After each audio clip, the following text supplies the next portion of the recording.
This is Bitchin with your host, YourExWife. Today's guests include Master Biggy and daedalius. His name is Mike. Today's topic is Destiny. Enjoy. Hi there, this is Matt, aka YourExWife. I'm joined today by Master Biggy. Say hello. Okay, hi. May hear us refer to him as Colin, as well as Daedalus. Hi. Who? It's daedalius. Get it right. Daedalius? Daedalius. I don't know. It's daedalus. It's fine. Sometimes we call him Mike. Sometimes Mike is easier to say. Yes. We're here to discuss Destiny in all the ways that we never wanted to. And suffice to say, we're all superbly disappointed, especially Mike. So much. So to start it off, to give a little background, before release, all three of us, I think it's safe to say, were really looking forward to this game, or at the very least, we're really interested. I was the most interested. That's safe to say. Well, one at a time, please. Colin, you first. Initially, before I even saw the game, I was really excited. So, I guess back before E3 last year, or when the PlayStation was first announced, as 2013 E3 came around, my interest was peaked, but I was kind of skeptical, and I was skeptical since. And then the final game made my skepticism, granted my skepticism. So yeah. Gave it foundation, Yeah. I'd say. How about you, Mike? Were you at all interested in this game before it came out? I wasn't interested until you got the alpha and you streamed it, and I was like, wow, this looks fucking cool. And then I had this great idea. We can say fuck on this thing? Oh, yeah, I can say whatever you want. This great. is only going to be YouTube. Do we have a fuck quota? A fuck quota. Can't get to 30. So many. We've taken down. So I bought another Xbox One. Good decision. For my wife. It's a Right. good decision. So we could both play Destiny because it's not split screen. So why would Bungie carry that tradition forward? So I was pretty hyped. I would say. I believe I said on NeoGaf, I have not been this hyped for a game since before Vanilla WoW. I don't know if was actually accurate, but I was maybe sort of as hyped. Probably not quite as hyped, but pretty hyped. Right. Yeah, and then I watched you play the beta, and then I got into it later because Xbox. Right. And I thought everything was great because we got such a small sampling. I was like, well, surely they're going to have so much more breadth of world to explore and see and locations and bosses and strikes more than perhaps 5. Whoa, you're getting ahead of yourself. We're going to get to that. Okay. We didn't know how many strikes or how the strike system would work or any of that during the alpha and the beta. Yeah. There was only one, and we're like, okay, yeah, it's just a alpha. It's just beta. It's just a beta. So obviously, there's going to be so many more to come. Right. So I got everything ready, and me and my wife played the beta, and we really enjoyed it. Obviously, we could see some things. Yeah. But we were like, oh, well, they'll obviously fix that in release. So don't need to worry. So what Mike is not telling everybody is that on Skype, in text messages, on Gaff, anywhere he could, he was freaking out. Probably in the bedroom too. Probably while making love. He was not shutting up about how he can't wait to play Destiny. And so I think we have somewhat of a full range of impressions, I guess is the way to put it, on the show. So, like, Colin, you said, did you play it at that E3, or you were just there when it was announced, right? Yeah, You were in the I audience. I was in the audience. We Yeah. got a private demo, but it was basically, what they had shown the public. And I got to talk to a few people about the game and expressed my confusion about what it was. And they That's a wanted good to tell point. me. The identity crisis. They couldn't really tell me what I wanted to know. And I feel like that confusion, I had that Never. confusion all the way until launch, pretty I, much. I still have it. Okay. I don't know what I this guess, game's trying to yeah. be. But, yeah. My hype levels. I was kind of confused by all the hype that people were like. I understand. Yeah, it's a new Bungie game, and I've loved basically every game they've done prior to this, including their pre-Halo things, like Oni and whatnot. Um, and when I saw the first screens and like little tidbits that were coming out, everybody's freaking out like, "Oh, this is amazing!" I'm like, "What? What is it? What's this game? Why is everybody so hyped?" I didn't get it. I didn't get the hype at all. So I was interested, but I was like, "Whatever." I'm I'm not psyched for a Bungie game. This is weird. And then I think I finally got to play the alpha, and finally like some of the stuff of what they were talking about sort of clicked a little bit, And I actually really liked the Crucible in the alpha. I thought that was a lot better than I thought it was going to be based on the rest of the game. And I was looking forward to it, and I played the beta, and it was, in my opinion, essentially the alpha with a little bit more story content. Not too many huge improvements over the course of, what was it, 3 weeks between the two? Yeah, it was like a month. That was it. Yeah. Played PS4 for both of those, and I own it on Xbox. But, I mean, the differences are minimal other than content-wise at this point. They were stress tests. They weren't an alpha and a beta. Yeah. So, I Well, mean, they took before any of minor us played the criticism. alpha, they had the alpha going for like a few weeks Right. before it went public or it went open, I guess, whatever. Yeah, I had people on my PS4 friends list playing it for a while Yeah. before then. Like, I think Firewolf was one of them, somebody else. And then, of course, they can't talk about it. There were people on, I think it was HGS, like hinting, hey, raids and strikes are going to be what you're doing. Don't judge it by this weak story stuff that you played in the alpha, right? Well, hold on, we're getting ahead of ourselves again. Yeah, so I was like, okay, well, I guess that makes sense. Yeah, that sounds more fun, blah, blah, blah. And after the beta, I was like, yeah, I'll probably get this because I have a pretty big group of people that I know I can play it with, and that's what everyone else is going to be playing that I know. And that also influenced what system I got it on, too.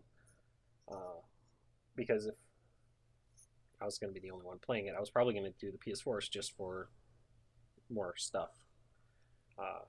But I ended up getting a 1 just before release, so I could play with you guys, you fine gentlemen, and a few other people. And that's a whole nother rant in itself. Maybe that'll be the next episode. We can talk about the Xbox One. Okay. But yeah, got the Xbox One, got Destiny a few days later, and I had ordered a release date shipping. This gets to our first issue, I guess, with the actual game. I'd ordered release date shipping with Amazon, and it was delayed for some unavoidable reason. They never gave me actual reasons, so I was kind of pissed, and I wanted to play on the day of release. But Bungie was running a promotion where if you bought it on the previous generation console, you could get it for free within the same console family on the next gen system. So I was like, well, I might do this just so I can play, but I didn't want to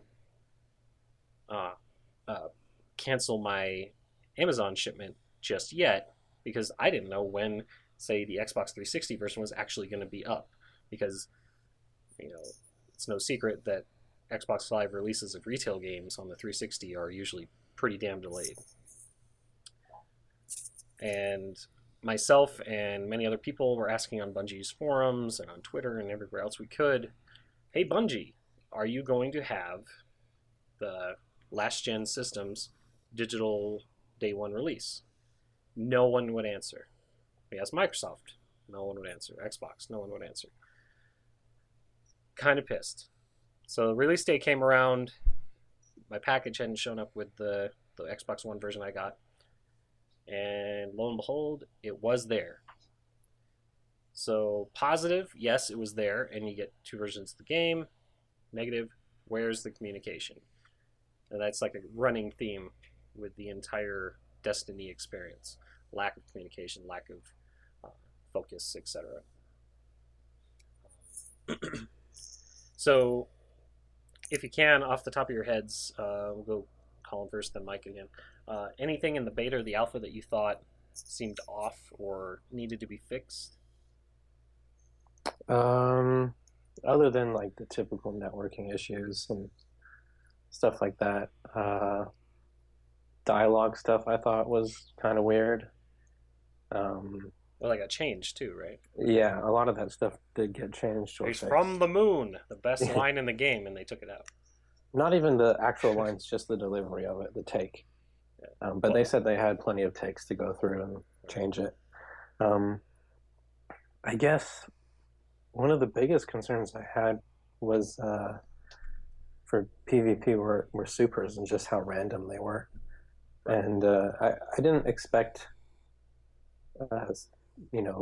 for them to like put it up on the screen that someone's got a super so you can kind of play accordingly. But I thought they'd put something in place where players can, figure out ways to not run into a super fest, which seems to happen quite a bit. And apparently there is some, like the person who has the super, his name lights up gold or something. But by the time you see him and you see his name and it lights up, it's too late. So that was something I was really hoping would be fixed for Crucible. In terms of raids and free roaming stuff, it actually seemed like it worked better in the beta, especially in the public events. Mm-hmm. They're easier to get into. There are more of them. Yeah, and it seemed to get me to play with other people more often in the public events. Like there were people around and they would join in, where there have been so many occasions in the final game where a public event occurs and there's maybe one other person playing around me and he just doesn't even care. And so I either take it on myself, fail, or just ignore it. Right. But I can't really think of anything glaring that I thought was a huge issue, other than nitpicky stuff, maybe like UI things. I don't know. How about you, Mike? Same issues or anything else? One thing that was really annoying, I think, in the beta when I was playing and when I was doing Crucible, which I didn't really do that much, was the auto rifles seemed tuned way too high. They did way too much damage. They were like fucking lasers. Right. And then hold on, I got to put another tally marker on the fuck counter. All right. It's been a while. Sorry, continue. Lasers. So lasers, and in their release notes or their little show they did at what was it? They had some panel that they did talking about going forward with Destiny now that it's out, and they said, well, Luke Smith said, well, we gotta make the auto rifles not death lasers. That's something we're definitely gonna do. And here we are today, and they're still fucking the best weapon in the game. Yeah. Like by even after they patched them large again. margin, after they knocked him down a few pegs already. They've done it twice now, saying, right? No, the second time they haven't actually nerfed them again, but that's coming soon apparently. Oh, okay. I misunderstood. So that, and I was kind of disconcerted about the fact that the bosses never dropped any loot in the beta. I mean, you might get some reward afterwards, but that's not the same as bosses dropping, stuff like they should all the time. Other than that, I don't think I really had anything else that stood out. I actually did. I was the only one out of the three of us I know that got to that moon mission when it was available. Yeah, it was only Which I available thought for like a was, few hours, right? yeah, so I thought that was really cool. And what I did was I went up there, I did the mission, which I actually thought was okay, and then I went back and I explored around the moon for like another hour, and I thought it was like a really cool area. And I think that, that's something that I think in the full game, I really wish there was a way you could set the patrols to like an adventure mode, like in Diablo 3, where the enemies are actually scaled to you and you could just like run around and dick around, uh, and maybe actually get a reward for it. But for now, it's, a patrol is just, I'm going to go and do some shitty missions and get some resources to upgrade my things, and that's pretty much it. Yeah. As far as alpha and beta goes, networking in the alpha, I had no problems. Like, it was buttery smooth for me, personally. I don't know if that was an issue with less people compared to the beta. So I should say that I played the the beta on a farm in the middle of nowhere on a In the UK, 200 kilobyte connection, and the game actually performed really well. So yeah. Not to that mention was impressive. you were in another country and we were playing together, and yeah, it seemed smooth enough. But yeah, the alpha played it. The few story missions there were, I think, about 5 times during the alpha, which just to make sure I wasn't missing something, because my first impressions were, this is really short. There's not much. But then I was thinking, okay, so this is an alpha. They're just probably stress testing at most. Content-wise, they don't want to, spoil anything. They want to make you work for the content. At least that was my impression, what I thought was happening. So then I was not too concerned about that. I did play a lot of Crucible. Me and Colin played quite a few matches, if I remember correctly. No issues streaming while playing. So I was streaming our Crucible matches and some of our PvE stuff. And, we were having a pretty good time. Crucible, I think I said, was more fun than I thought it would be. Because when I'm playing at least online multiplayer games that aren't, or game modes that aren't like super casually based and whatnot, I usually prefer some kind of balance happening. So I was kind of worried. I did have the same issue or concern that you did, Colin, with the supers. And I believe they actually increased the time and kills that it takes for them to charge in the final release, believe it or not. Although it's still a major problem in my opinion. But yeah, Crucible is pretty fun. Actually, even now, I enjoy it more than I do like Call of Duty games multiplayer. I just don't find those very fun. Again, that's personal opinion, but one thing that I know you guys don't hate as much as me, but I really can't stand is the menu system in this game. If it was a PC game, it would be an amazingly good menu system. It would be great because you have a pointer. And using a thumbstick to move a cursor on a screen isn't, in my opinion, is not good UI design.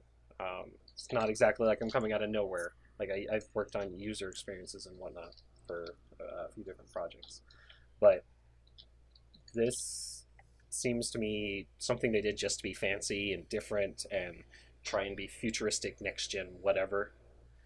And what really bugged me, especially when I was playing the alpha and the beta, which was I was only playing on PS4, was they didn't take advantage of the one unique control input that the PS4 has, and that's the touchpad. And it's a really good touchpad. It works really well. It's pretty precise. It's really easy to use. It clicks, so there's like a physical click that you can do. Why not use the touchpad in your game? Unless, as we're finding out now, development was really screwed up, and they might have considered they didn't have time. But I would be much happier with something where I could just move select icon or a selector around the screen, like in a standard console game. If you're going to do a console game, use console controls that work better for that. I mean, that's a minor gripe in the grand scheme of things at this point.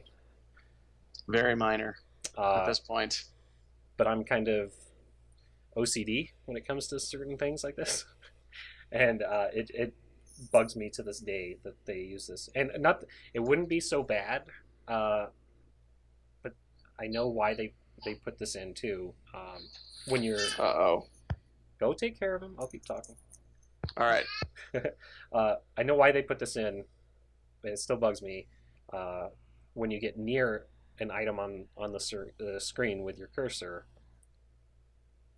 your speed of your cursor slows down, like to a crawl. So if you want to go to one part of the screen to the other, and you happen to hit another thing, it takes like a full half-second longer to go across the screen. And that annoys the ever-loving shit out of me. I can't stand that. That stuff doesn't bother me so much. I don't know. I know, like I said, this isn't a concern a lot of people will have. And like I said, even though it bugs me a lot, it's my smallest complaint right now. But the actual reason they put it in, I'm sure, is to make it easier for the majority who aren't like uber gamers like we are, if you want to put it that way. Make it an easier, smoother experience for them. And so you fewer misclicks, which I can understand. But then if you have this system in place in your UI, where it's to prevent what I assume are what I'm assuming is to prevent misclicks, right? Why do you have to hold down buttons to do shit? Yeah. Have one or the other. Which was another complaint I had ever since the alpha, was like, why am I holding down Y for 10 seconds to go to orbit? Borderlands that's deals weird. with this. Yeah, it is very weird. Borderlands deals with this in a pretty simple way. Like, it brings up the little thing. You don't have to hold the button down. You just activate the traveling, right? Mm-hmm. And then it gives you like 5 seconds. And if anybody doesn't want to travel yet, they just bring up their menu and it stops it. I mean, yeah, that can lead to people in your party like trolling you, like never letting you leave or whatever. But I would rather have something simple and effective like that than waste more time in this game that is already a time sink. Yeah. I don't know. So I don't mind the UI at all, except for like holding Y to back out of things. The worst thing is just managing playing with people, especially coming from Reach, where that it's so simple just to get into a lobby with someone, or even if they were in a game or in a loading screen, you could, join the queue. Join the queue, and it would give you, a timer of when they'll be available and all that stuff. And just trying to do that stuff in Destiny is so difficult. It's aggravating, and yeah. Like I said, this will be another episode probably, but the Xbox One doesn't help at all. So I don't know. OS is incredibly slow. Yeah, I can't remember how it worked on PSN when I played the beta, but going to someone's gamer card and then saying I want to join them and all that stuff, and then and half the time it says can't join because they're either in the loading screen. They're in a loading screen going to orbit. Yeah. Put me in orbit when they get there. Don't make me go through this whole thing again. Oh, sorry, didn't mean to finish your sentence. No, that's fine. It's just, I don't know. The simple stuff. Coming off of Reach and from a company that has been pretty good about social features on starting with Halo 2, really.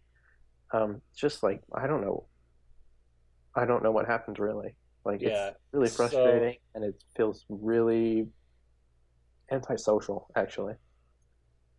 Yeah, it was weird. Like, so if I remember correctly, the alpha and the beta had a similar way of like inviting people, but there's gonna be people on GAF that disagree with me for eons on this. But the PS4's OS is lightning fast in comparison to the Xbox One. Oh yeah. Like, there's no question about it in my mind. It's so insanely fast compared to that. Now, the Xbox One finally has more features, and the snap system is finally usable. In I don't know if that's a public update yet, but in the October preview update, they finally made the snap system usable, in my opinion. But yeah, it would do essentially the same procedure to get into a game with your friends or to invite somebody, but bringing that kind of menu system up on the PS4 takes like half a second. Yeah. And then you just hit invite and you're done. You go back to the game. So I just don't know why there's not an active roster like in Reach. Right. Yeah. And I mean, I think that was one of the complaints a lot of us had when Halo 4 came out. I mean, granted, it's a different company, but like you build on what's already there, right? Yeah. So you had Halo Reach with arguably one of the best UIs on any console game ever, especially for multiplayer instances. And then you go to Halo 4, which carries over some of the stuff in the active roster, but doesn't. I mean, again, another episode's worth of rants here. But Halo 4's UI is still miles above Destiny's when it comes to social features. Yeah, so and that says a lot. Yeah, I think Destiny's layout and presentation is a lot better, but in terms of function, once you figure out the functionality of the Halo 4 UI and friends list and system, it works a lot better than Destiny's. It's quicker to join people. It's quicker to get out of things. It's quicker to go to a different lobby. Unless you're the party lead, and then you keep having to try and get the menu to function. Yeah, that's a different story. So I don't know. It was really it is really strange. Yeah, and like both next gen consoles have this issue where to do anything you essentially have to go to the main hub screen, or finally you can snap stuff, I guess. Whereas, like you're saying, going back to Halo 2, you just hit Y instantly. You have your friends and your clan. Yeah. And then you like 2 more button presses. You can invite everybody you know if you want. Which I'm glad they took that out. that would be bad nowadays. But like back then, no one was playing anything but Halo 2, and you're like, oh hey, I want any 1 or 2 random people on my friends list. Let's go. Yeah. I mean. And then you get Halo 3, and they use the guide on the 360, which I thought from the beginning was a mistake, personally, because it loads so slowly. And then the Xbox One came around, and I can't believe how much faster 360 one is. It's sort of irony here, but there are occasions where the Xbox One version works extremely well, but there's so few instances when that's true when that happens. Yeah. I think we should actually do this as a separate episode because it'll be pretty entertaining, I think. Yeah. But yeah, it's a good point to bring up. But then again, Bungie, they know how to make games that are good and well functioning and all this. And you can look at, again, going back to their Halo games, going into progression, staying on this topic of UI and social features. You start with Halo CE, not at all designed to be online, understandable that everything isn't optimized for that. But even like playing on XBC or in a LAN or whatever, it wasn't too hard. There's like a couple menus, you're there. It wasn't the most elegant thing ever, but then the Halo 2 comes around, and it almost felt like they designed it from the multiplayer from the ground up to be easy to use and quick to get into and have a blast. Yeah.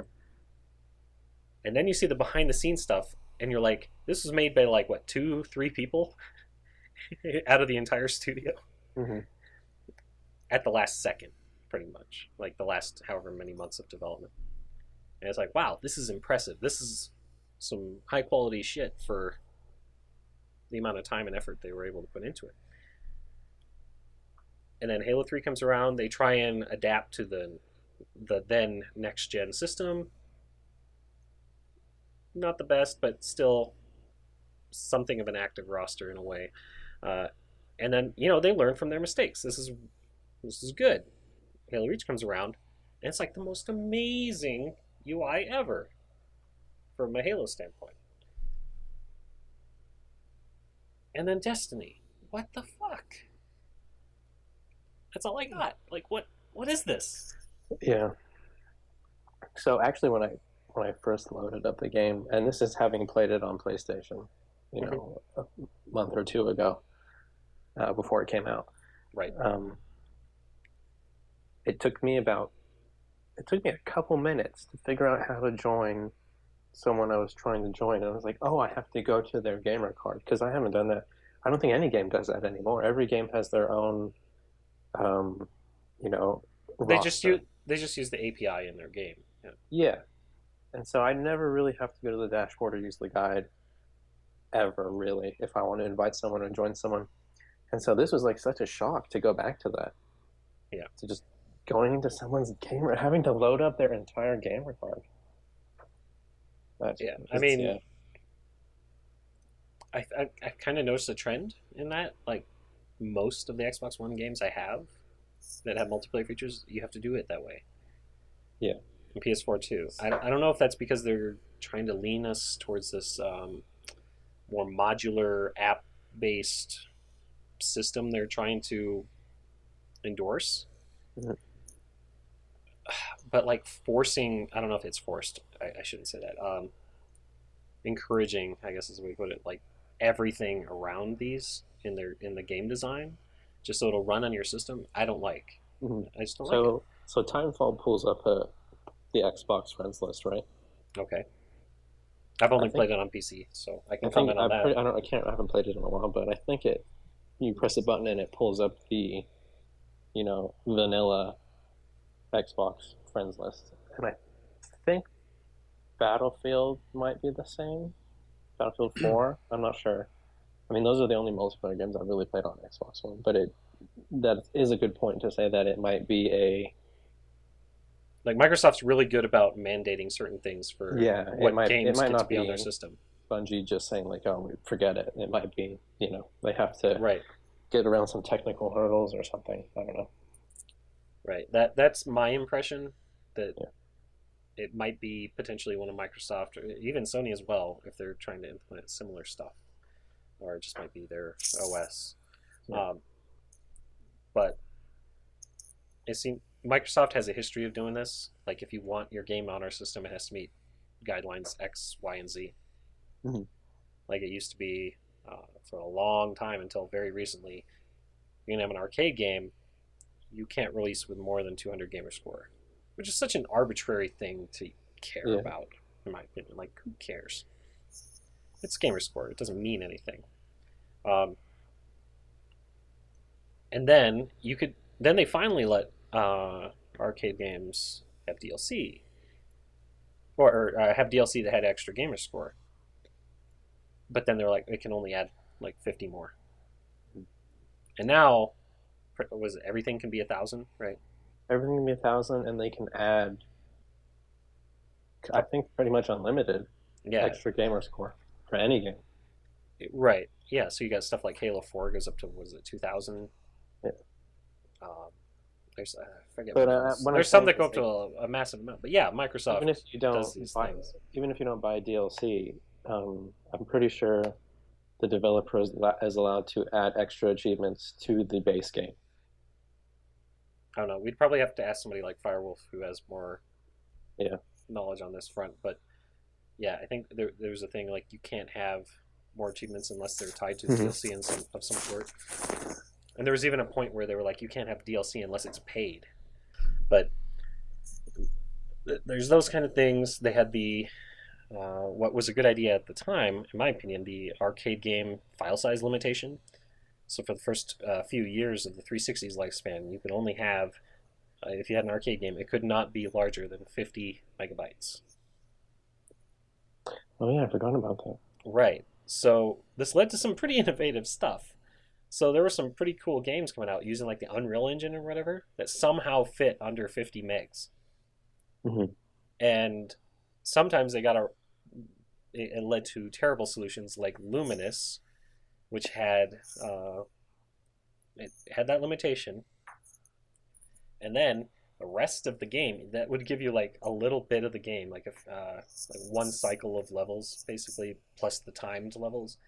And then if you wanted anything else in Luminous, which is an amazing game and I love to death, you wanted anything else, you had to buy as DLC so they could go over the space limit. Right. And eventually they realized it got kind of stupid because it seemed like an arbitrary thing after a while because they had larger hard drives and all this. But yeah, Microsoft, especially with the Xbox brand, has a history of like making mostly what seemed arbitrary rules in place.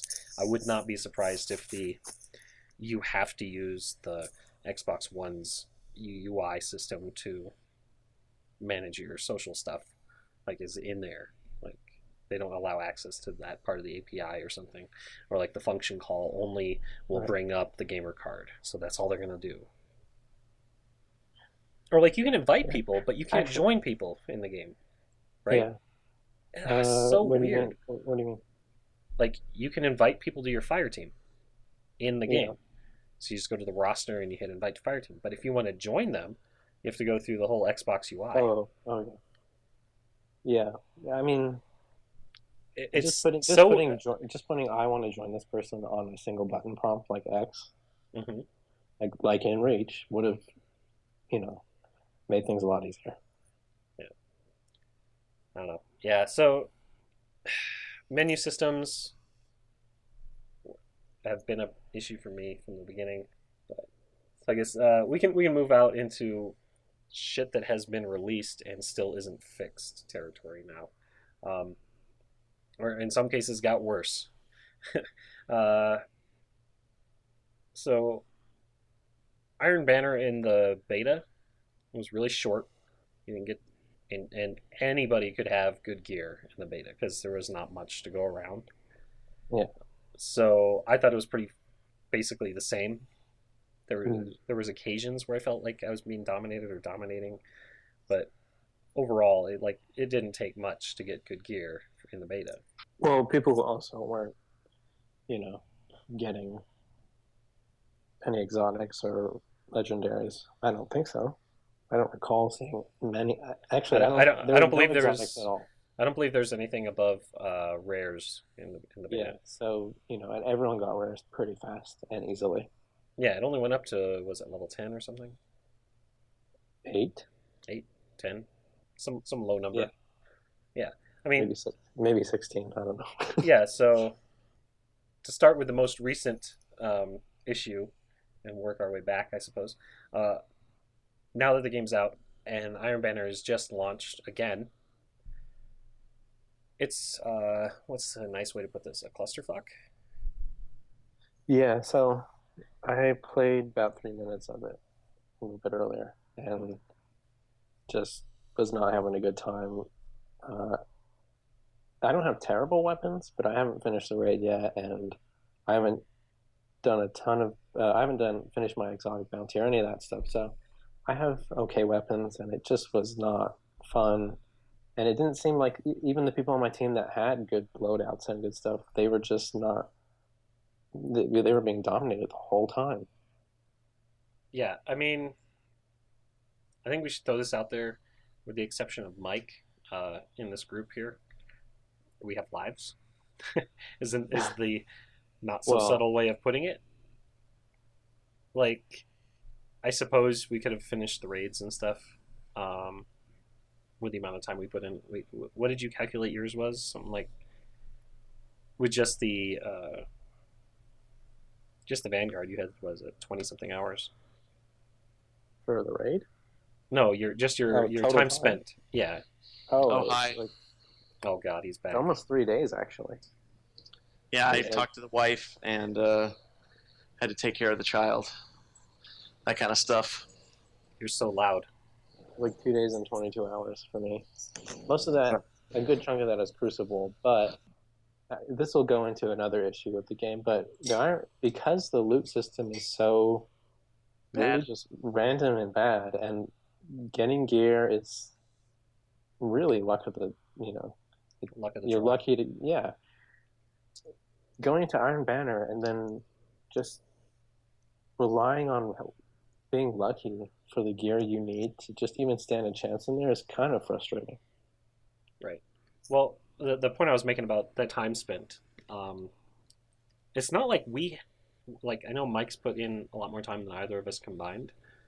No offense, Mike. But it's A not lot like of AFK sitting too, but I know. Mike likes to take a seat and look at the skyboxes. That's right. Oh my god, this art. Just leaves it on his TV, and people will come in and they're like, "Wow, sets the mood." Disclaimer: Mike is an artist by trade, so he probably did do that. I have spent a lot of time looking at the skyboxes. Nothing and all wrong the with Halo that. games They're pretty too. good. The skyboxes are actually pretty great, which is like a staple of Bungie games, I guess. Yeah. Yeah. They Well, got so some, I they know got some so good far, artists. so far we've been kind of showing our disappointment. I really have to say that just visually, the game is probably one of the most interesting games I've seen in a long time. Yeah, I mean, yeah, that's a good point to make. I mean, we've been really negative, with a few positives so far, but like up till now, yeah, we have been pretty down on the game. So the point I was talking was, Colin and I, it's not as if we haven't put a crap ton of time into this game, right? Like personally, I was like not too impressed the first night. Like my very first impression was like, eh. I'm like, I'm gonna put in the effort to actually see everything, and then I'll make like my final decision. But like as I got closer to that see everything point, there was just layer after layer after layer of things that either pissed me off or I was like, what? But yeah, we've put a good amount of time into it. Mike has put an absurd amount of time into it. Not as much as some of these people online, which I haven't put in a fraction of the time I've put into other games into it. Exactly. And you would think after a certain point you would be able to have the same experiences as other people, considering the actual amount of content in the game you finish within the first couple nights pretty much. Yeah. But the amount of grinding and stuff, which we'll get to later, it just pulls away from that. And the content is incredibly thin if compared to similar experiences you can get elsewhere. But yeah, to go on this little positive tangent for a little bit to make this a little more balanced of the discussion. Seems hard. Seems hard. Colin, what do you like about the game? Before we get into our big issues, what do you like? So I think the art is best in class, really. I agree. Particularly Mars and Venus. The first time you land on Mars and you see the bluish greenish water and the rock strata and all that stuff, just really great looking stuff, and definitely makes you want to start going out there and looking around. How about the moon? I think the moon looks amazing. I know it's just plain rocks, but I just don't like. I don't like the. It does look amazing, but there's something about it I don't like in terms of just the feel of it. I know it's supposed to be dark and creepy, and I just don't like it. So I don't spend too much time looking around. I should specify. I like the surface stuff of the moon. I don't like the dungeons. The dungeons seem not as good on the moon as the rest of the moon for me. Some of the structures, they seem too human. Even though I know it's supposed to be like the ruins of the human stuff on the moon. Yeah, okay. And that might be why. But yeah, Venus, and especially like first time you go to Venus for me was like, finally, this game has something new. Like, yeah, the moon was pretty, but this is like actually new stuff and original. Like the water's like brownish, weird color, and and there's some good purple smoke effects in the background. There's so much foliage, and like especially on the next gen systems, this is where like up until that point, if because I have I don't think either of you have the 360 version, but I have both because I did the digital promo that Bungie offered that we talked about, and I've played both now. And another plus, they do share saves between systems within the same family, and that includes achievement unlocking, which is kind of a neat little feature. I was actually really happy to see that. Like, you don't have to redo the requirements for each achievement on a different system for it to pop up. So like the first time I launched it on the 360, it spent about 5 minutes unlocking achievements, which was kind of neat. but getting to my point, going from the 360 to the one and vice versa on Earth, sort of you can like it's obviously the resolution's a big difference and the detail, but it's not as noticeable unless you're like one of us who actually pays attention. It's not as noticeable until you get to Venus, and then it's just like night and day between the two console generations. Now, to be fair, I've seen a bunch of way better looking games on previous generation stuff. Halo 4, for example, looks like, knock it all you want, but it looks way better than Destiny does on the 360. But damn, that the difference between the two console generations really highlighted, like especially the draw distance and what was it, like the grass really struck me. It was like the first thing I noticed on the 360 is like there is no grass, there are no plants, the shadows are terrible, like if they're there at all. And then you go back to the one, and especially Venus and like you were saying Mars as well. It's just like a completely different game visually. Yeah. Another thing, I would agree on that point.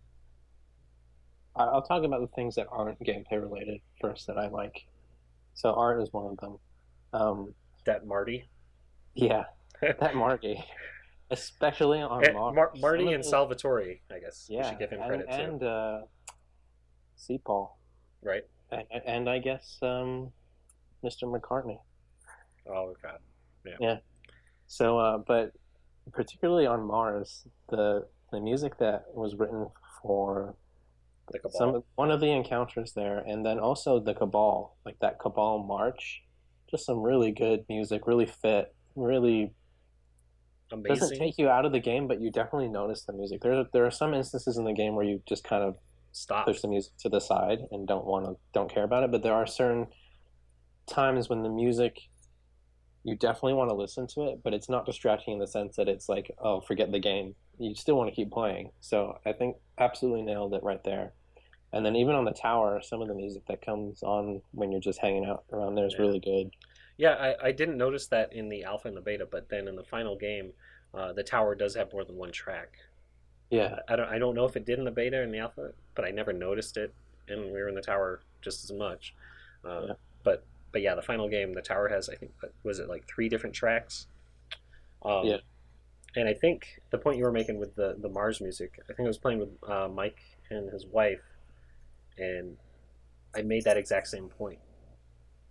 You remember that, Mike?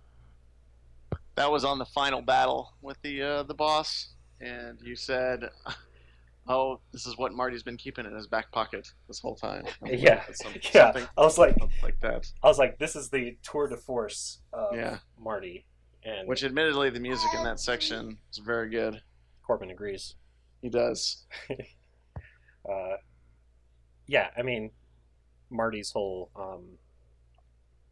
job situation aside, he deserves a raise.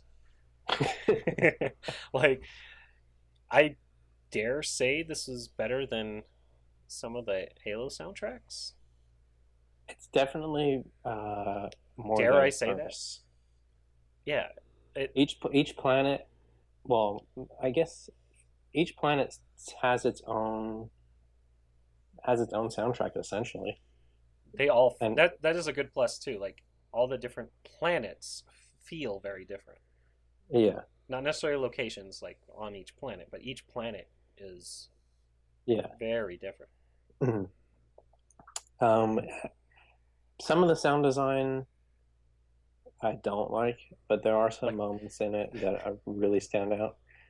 Particularly when there's a public event and the Fallen ships come in, they're like warp in, and they're flying overhead. That really impressive sounding. I pointed that out when they showed the first demo at E3, and they showed the first public event. That really stood out to me.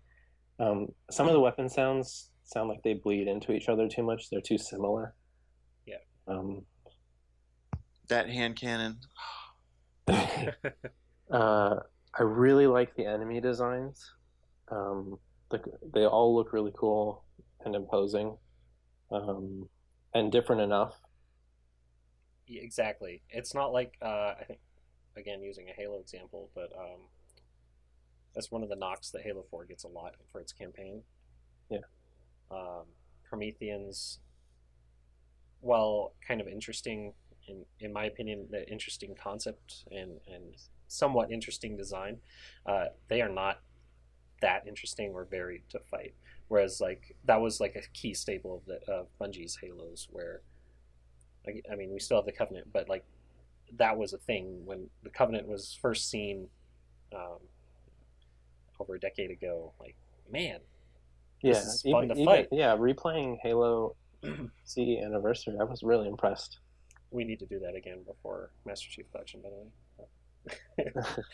Yeah, their AI even then, or at least the different, things they could do was pretty impressive for that time. Yeah. And it got better. Well, I don't know about Halo 2, but Halo 3, ODST, and Reach seem to have some improvements, and then there were certain areas where it felt a little like it was just putting more bullets into people than it was actually outmaneuvering or anything. Yeah. I suppose I'm one of those outliers in regards to Halo 2's campaign. I actually really like it. Even the encounters. Sorry, Colin. I don't think it's bad. I just don't. Yeah. Well, I know it's not your favorite campaign to play. No, story-wise, it's the story-wise interesting, it's but great. It just Story-wise, it's the best in my opinion. There's just so many things that are happening. Yeah. I thought it was pretty adventurous of them to try so many different things in that story with just their second game. Yeah, and their second Halo game. Who knew that some Covenant asshole from the first game turned into one of the most interesting characters in the universe? Yeah, compare him. Again, this could be another. Compare him to Master Chief. Compare him. Like I said, in the games at least. We've got so many future episode ideas that we could talk about. Yeah. Compare him to somebody like Julem Dama. Yeah. Like, he's really one note. He's fleshed out a fair bit in the books, but game wise, there's another episode. He's a joke. How 343 is handling their fiction. Yeah, hopefully it gets better. Let's just put it that way. I started reading the Escalation comics recently, and I just shake my head the entire time. Scruggs. Anyway, Scruggs. Oh my God, Scruggs! What a waste. I have read all of the comics so far, except the latest one. Yeah. Because I can't, for some reason, get it to download onto my iPad. I'm sorry. But yeah, so each like the enemy encounters are pretty fun, bosses aside. Higher levels can be just downright stupid, frustrating. Unless you have amazing gear or weapons, I guess. A good example would be when we were working on that exotic bounty for the Thorn, and we're not under leveled. I don't think we were at that finally by that point. Well, Colin didn't have the right weapons. Even then, but no, we should have really been fine. But yeah, even then, it shouldn't have been that big of an issue. But no. When it takes 3 of us many minutes to take down one wizard, there's a problem when we're not under-leveled or under-geared, in my opinion. And there weren't that many skulls on either. Yeah. But so just one more positive that has to do with the actual gameplay is that Bungie knows how to make a shooter that feels good. And it's fun on its most basic level. What do they call it in the behind-the-scenes DVD for Halo 2? The 60 seconds of fun or whatever? 30 seconds. 30 seconds of fun, yeah. Yeah. So they're good at that. Yeah, they're good at making you want to play and making you want to shoot. that's not the problem with Destiny. It's the stuff around it.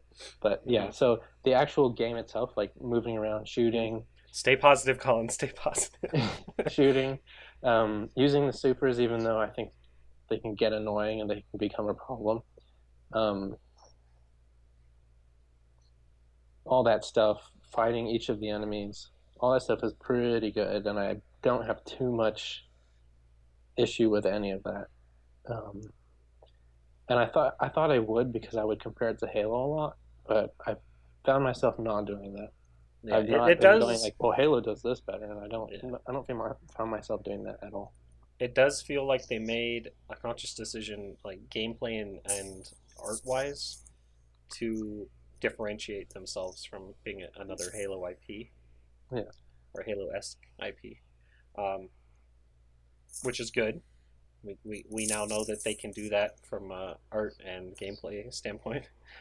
Um, I don't know, Mike. What do you have any positives other than obviously you love art? Well, yeah, I'm gonna echo Colin's sentiments mostly on the. I love the art. I love the enemy designs. I mean that. I think the weapon designs could use a little bit. Except, like, I think the exotics look cool, but you have to wait so long until you get those. And just, I mean, luck of the draw if you even get one, because I still don't have one. You Uh, haven't even gotten a bounty yet, have you? no, I have that one bounty, which we'll talk about later. Okay. That's probably a huge Just contributor to me not stay wanting to play positive, the game Mike. more. Yeah.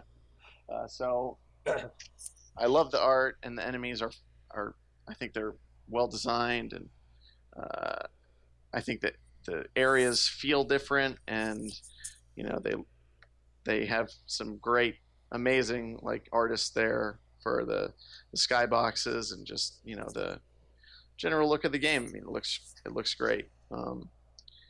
But unfortunately, a great looking game cannot always keep me playing it for very long. Um, but the music is wonderful. Um, I think we all have the soundtrack now. yeah, Mm-hmm. I bought the soundtrack right when it was available because Marty's amazing. Um, I actually like the lore that is crafted around the world. I think is actually pretty interesting. Like if you actually go through those Grimoire cards, there's so much story in there Mm-hmm. that it's like, why the Uh, uh, why the So fuck didn't they uh. use that instead of this garbage? It's so so hard to Out for the keep a story. positive streak. so I know. actually, I kind of agree with that.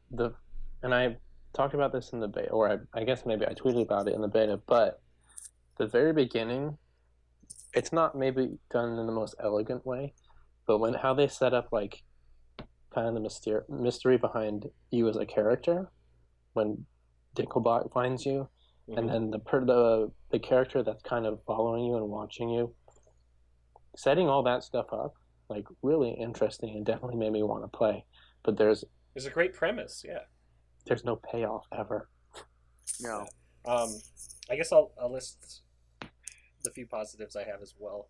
Of course, agree on art, music, like I was saying, enemy design, not necessarily encounters all the time. I think another plus that I would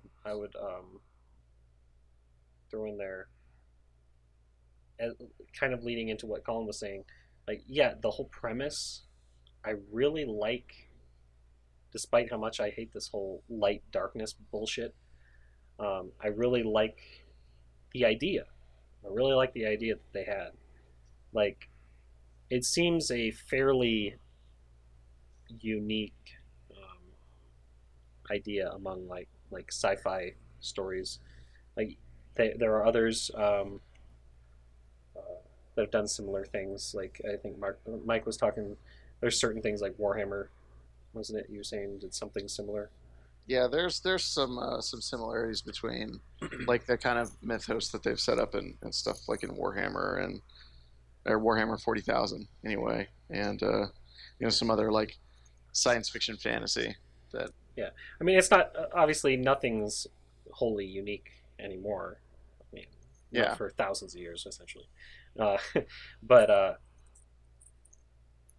there's like pieces of I think I'm the only person here that's read them.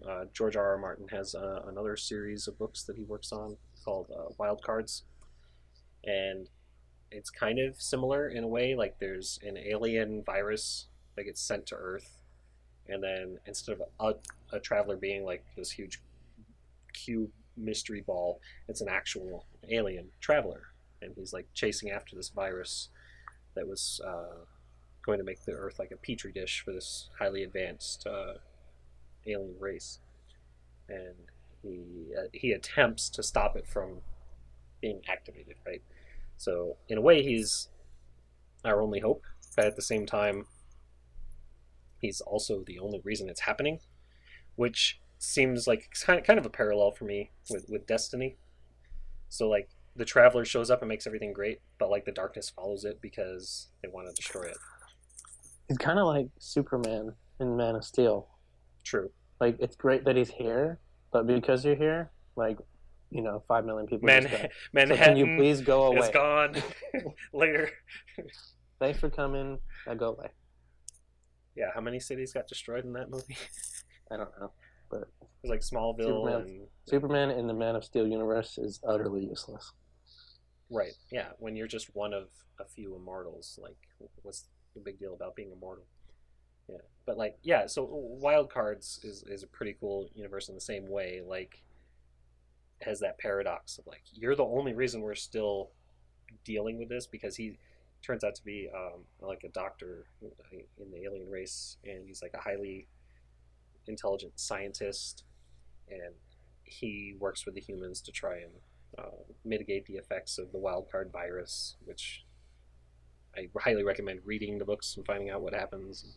But I really like the whole premise of, instead of just all aliens are bad, like Halo started out as, and eventually they kind of like, well, I guess we should kind of make him, more than one-dimensional Covenant people. But like so many sci-fi and fantasy things have this absolute dichotomy of good versus evil, and usually the aliens are the bad guys. And I really like the ones, again, George R. R. Martin, in his almost all his fantasy, he has these shades of gray all over the place. Mm-hmm. And even though Destiny does do this light versus dark dichotomy, it's not like the only reason. I like the fact that the only reason.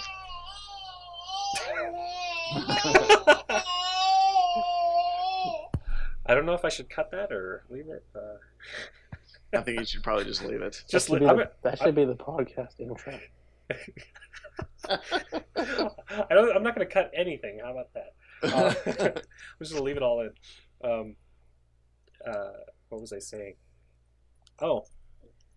Gray areas. There are gray areas. Like, so despite the fact that Destiny has, at the base of its lore, this whole light versus dark thing, there's more than just the good guys and the bad guys. There's the Traveler, who, yeah, he increases human lifespan, he does all this great stuff, gives us technology, whatever, I guess. I mean, they could tell us more. But there's also, like, the alien races, they're not all the same. They're, at war with each other. They're not necessarily at war with us, per se. They might be at war with the Traveler. And, like, that's kind of why, in my opinion, George Martin has great writing as well. Like, so with Wild Cards, not everybody's at war with the humans, even though there is a big, essentially dark sphere of darkness that shows up. It's not because of us. It's because of these other aliens, right? And I think this is kind of a neat, similar concept. I'm a big Game of Thrones nerd as well, so that's one of the big things that keeps people, especially me, interested in that. Like, nobody is fully good or fully without fault, and vice versa with the evil, with maybe the exception of a couple characters. And I really like the potential they had with the story, and that's essentially what got me to agree to buy it. So I could play mostly with Mike and his wife, because we've done a few games together now. But man, was that the worst reason to justify my purchase? If you want to segue into our negatives again, Such story. um, That's not even touching on the like the all the rumors swirling about the original story and how it's been cut into pieces, and how the Traveler and there were a whole bunch of other characters, and the Traveler was actually bad, and the Speaker's bad, and see, you're trying I to didn't even know that. So yeah, like glad I trying to figured it out on my own. wrest control back of the tower from like these elements that are actually like bad. So I don't know. Okay, so now that we're Yeah. actually, the game's been out for, was it a full month now? And we can, in my There's no opinion, such thing as spoilers in this game, so whatever. oh, I wasn't even going to say Nope. that. I was going to say that we now have what I would consider enough time spent to express a fully realized opinion. Um, let's get the quick stuff out of the way first. Crucible. Not much changed between the beta and the final release, which I wasn't expecting very much to change. They said they were going to tweak a few things. Like I mentioned before, they, I believe, increased the charge time for supers, although you wouldn't know it once people get leveled up.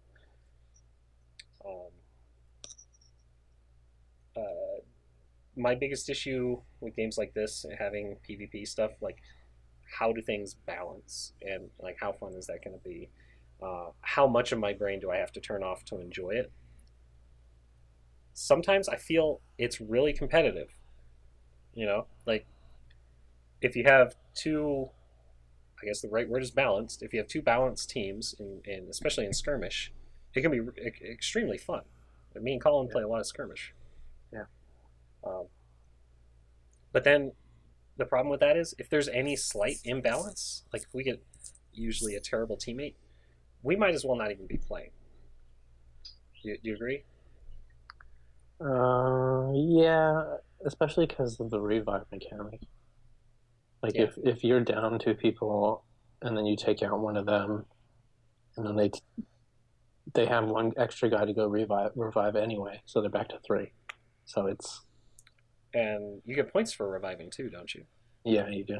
Which almost negates the effort you put into killing them, which is often like a super or special ammo. Which actually doesn't. The special ammo is not a concern whatsoever in the final release of the game. In the alpha, you actually had to look for special ammo every time. It didn't, if I remember correctly, it didn't carry over between matches, right? What do you mean? For your special weapon ammo, like in the game now, your special ammo, Oh. if you had some left over at the last match, you keep it. I don't. And then if you switch weapons, then you have to get more. I think it actually gives you ammo before the match if you're out anyway. Oh, so they just straight up did that. Yeah. Yeah. Okay, I guess I hadn't even noticed. That's how much it matters now.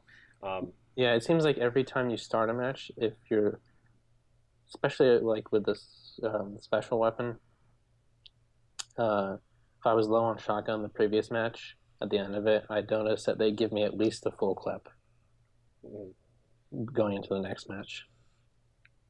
Yeah, I mean, that was one of the things I liked about the way they did the weapons in the Crucible in the Alpha, which I played more of the Crucible in the Alpha than the Beta. There was just, I mean, granted, usually it was you just had like 50 feet to run and you'd have the ammo from the get-go, pretty much. Mhm. But now they have the system where you just get special ammo, and then later on it shows up as a spawn just in case. But there was actually not everybody had special ammo in the beginning of each match in the alpha, so it wasn't as overpowering. Like not everybody was sniping everyone or shotgunning everyone all the time. Like the match had to actually progress a few minutes before the majority of people had ammo for these more powerful weapons. And if it weren't for the case that assault rifles were so and are so imba, as it were, uh, people would never use your primary. No. There would be no point, especially scout rifles, which still are pointless. Um, honestly, I can't tell you because I do not remember. The alpha and the beta are such a blur to me. You've slept since then. Yeah. Did you play any of the Crucible in the beta, Mike? Not enough to really. I mean, other than knowing that auto rifles were overpowered. That's about okay, biggest thing I took away. Maybe I remember special ammo being more of a scavenger hunt in the alpha, but I don't remember it in the beta. Yeah, I think that the beta might have been when they switched it up. I personally think that would have been a much better way to keep it. So like the special ammo wasn't it wasn't hard to find, but it wasn't as well proliferated. And now they added also the stuff like when you grab the heavies and the special, if there's a teammate within a certain range, it drops ammo for them too. So it compounds these issues even more, like the lack of primary importance. The only time I hardly ever see people using their primaries is just a peak shot with like their auto rifles. I always use my primary, but that's probably because I'm an idiot. Well, not to be a dick, but it's so easy just to run around with a shotgun and slide rape people. Like, yeah. Well, I know. I mean, I've used my fusion rifle a lot. And, I mean, it just murders people. It's like, why am I using my hand cannon and making it difficult for myself? Well, if you have a sniper on certain maps, like the moon or the what's that one on Mars? That's the worst map ever Bastion. made. Yeah, Bastion. Like, you sniper on that map in almost any location, and we're sorry. Have you noticed how much of that map is unused? Yeah, when I was running around with the pike the other night, I accidentally went like out into the middle of nowhere. And I was like, wait, there's still more map over here? Yeah, there's a lot of map that the play doesn't get to. Or well, you can get to it, a lot of it too. No, I mean like there's no reason. Like the actual firefights never get there. Yeah, it would be like to use a Halo comparison. It would be like playing on what was the name of that map? It'd be like Waterworks, but only one side of the map is like how much is used. It's like Waterworks with only the center section used, I guess is a better way to put it. It's kind of a problem with the control, I guess. Maybe it's not the same in Clash. I don't even know if that map's in Clash, but everybody just hides in the corners, so it probably gets used in Clash because people will be standing on the edge of the map using a sniper. Yeah. Okay, well there you go.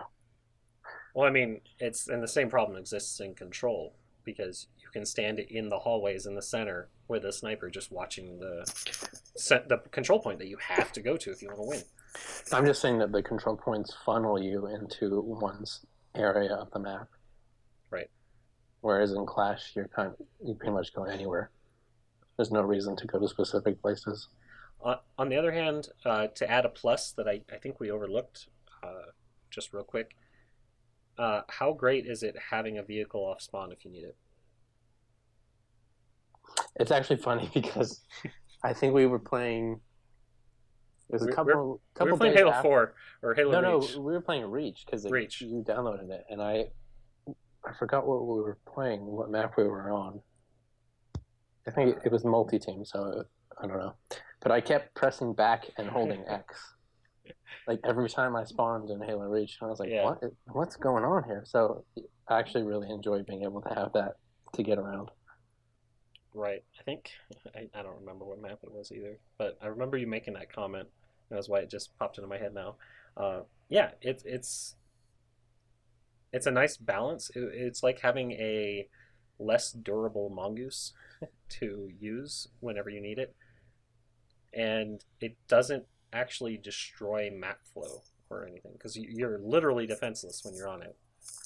Yeah, and if they shoot you, it's pretty much gone because you slow down and then it blows up. exactly. So I mean, like, I think it's actually a good idea. I think that's something other games should take note of, especially well, maybe not Halo because they don't have this like form vehicles out of the ether idea. I I don't It's know. all I feel like the simulation, only Matt. reason it's in multiplayer are because of the maps. Like, True. yeah, you use it on Bastion because you spawn so far away from the action, and it's the same thing on First Light. Yeah. But on maps like that, is it Mercury? That map that I think is really good, where it's got the The spinning spinning things center. in the middle. Mm-hmm. Yeah, I really like that map. That map's really cool. I think that's just an Earth It, map. if Randy's not an idiot, that map Yeah, is great. yeah, and then I also like the Shores of Time one. It's like it's Mm-hmm. totally. I mean, I'm not It's gonna say. asymmetrical, but it's actually a balanced map in my opinion, Yeah, especially I'm for not gonna. control of all game types. I'm not gonna say that the Sparrow is a fix for having such a large map, but that's what it feels like on Bastion. Like we spawn you all the way out here, and it takes forever to get over there. So let's give them a vehicle. It's like, well, Right. just don't spawn me here. Yeah, but I would prefer that over what's commonly touted as the solution to the large maps or the cause of the large maps in the newer Halo games, which is sprint. I would prefer that personally. Even Yeah, though Destiny has sprint as well, it's not as big a deal in my opinion. yeah, Well, that might be because the kill times are so much faster. Exactly, like that it's a different kind of game, but I Yeah. think the Sparrow is almost a more elegant solution than just randomly having sprint in Halo. yeah. Well, that's an ADS thing too. Hmm. You have to have because you're so slow when you're shooting. There's got to be a way to move around fast when you're not shooting. Where in Gotta move Halo, you're fast. moving fast anyway. Why do Yeah, you need the sprint? Just kind of seems redundant, I guess. exactly. That's what I mean. It was a more elegant solution for Yeah. what's actually needed or even necessary. So Iron Banner in the beta, we touched on saying, it wasn't a big deal. It felt pretty similar to regular matchmaking because anybody could get the good gear in the beta. Yeah, and now there's level 30 gear from hard mode raids that people are getting. Yeah, and man, is it annoying. And Colin, I think one of you brought up a good point. Like you don't get any rep for losing in Iron Banner. I don't really know. I think that was Mike. I said that. I don't understand how any of these systems work in the game. Well, Well, no rep just makes people quit. yeah, okay. So, but to contrast this with the standard Crucible playlists, you get was it 3 points or Crucible marks for winning and 2 for losing? Is that correct? I think that's correct. I Yeah, think so. yeah. You definitely get 3 for winning. And you get I don't lose it at all, so I have no idea. sure, only with me. Um, and you get like a certain amount of rep that goes towards your either your Crucible or your current faction, which oh jeez. But apparently in Iron Banner, if you don't win, you don't get even rep.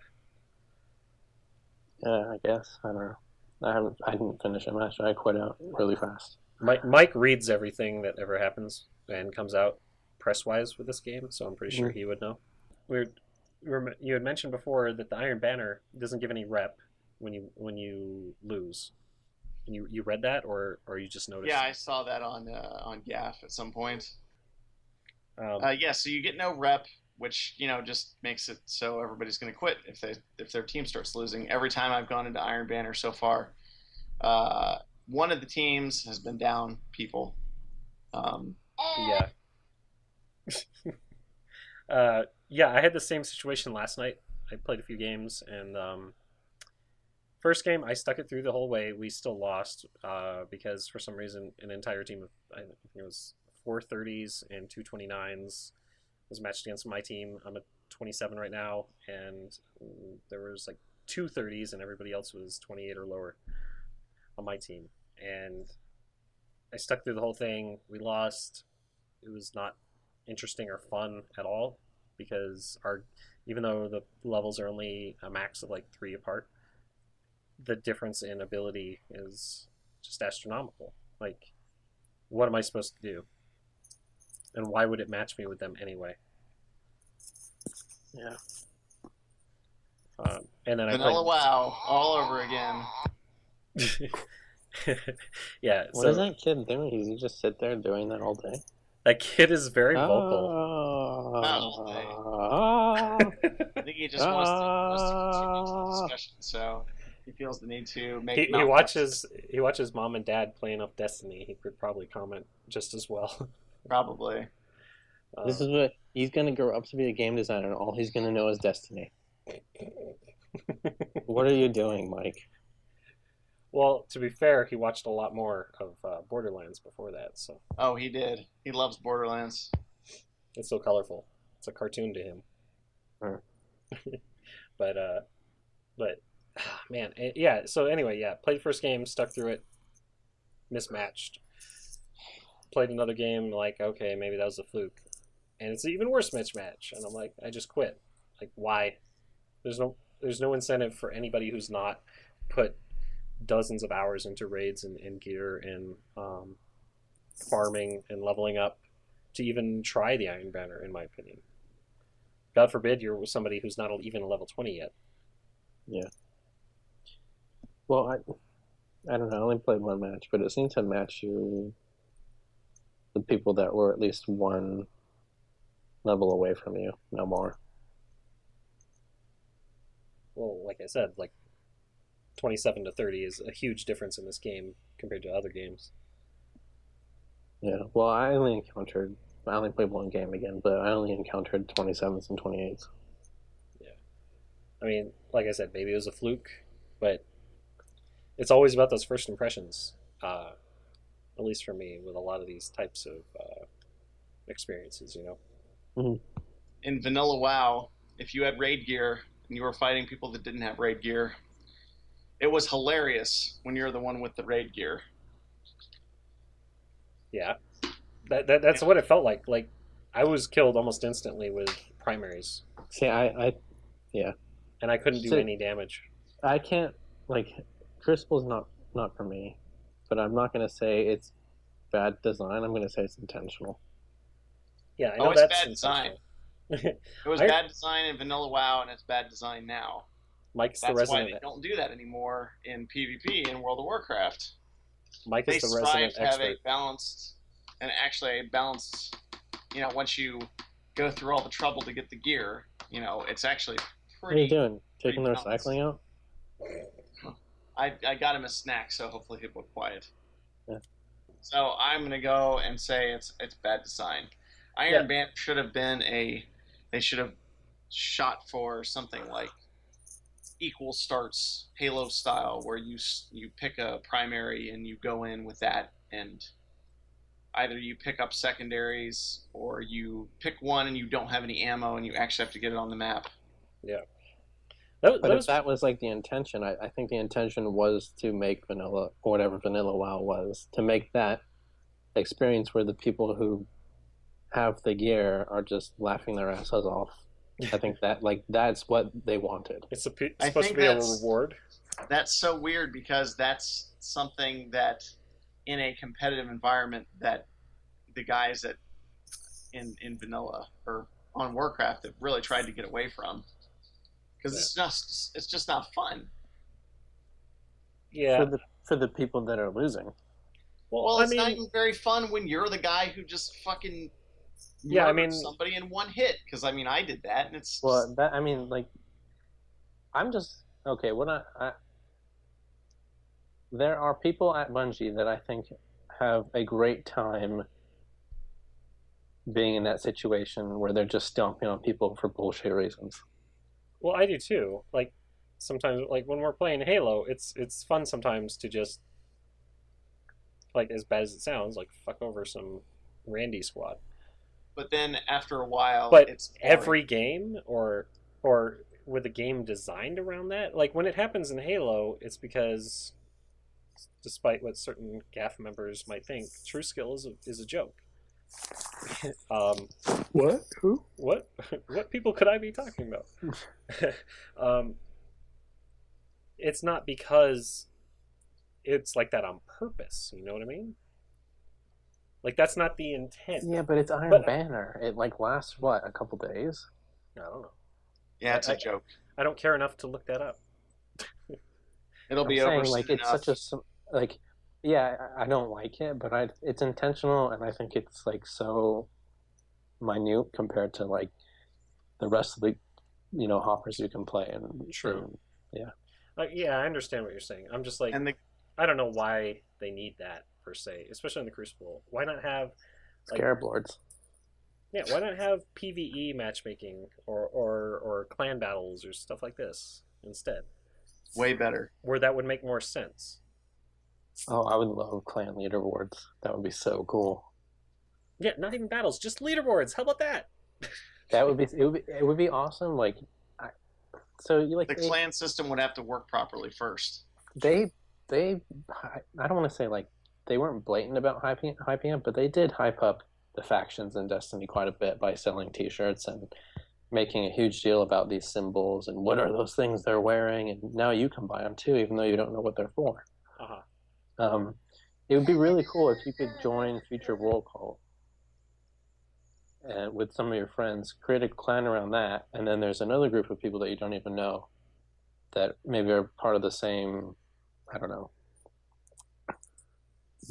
unit or something as you that are Future War Cult, Right. and then your games go to overall Future War Cult, and now Future War Cult as a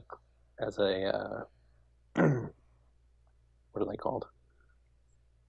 Has a standing on the leaderboards. Yeah, against like Dead Orbit, and like that'd be cool if it tied into the game somehow. Like if you went to the tower and it was like Future War Cult was dominating Dead Orbit, and the reason that is because your clan, who's part of Future War Cult, I can't even say their name, FWC, are winning a lot of matches in multiplayer against some Dead Orbit guy.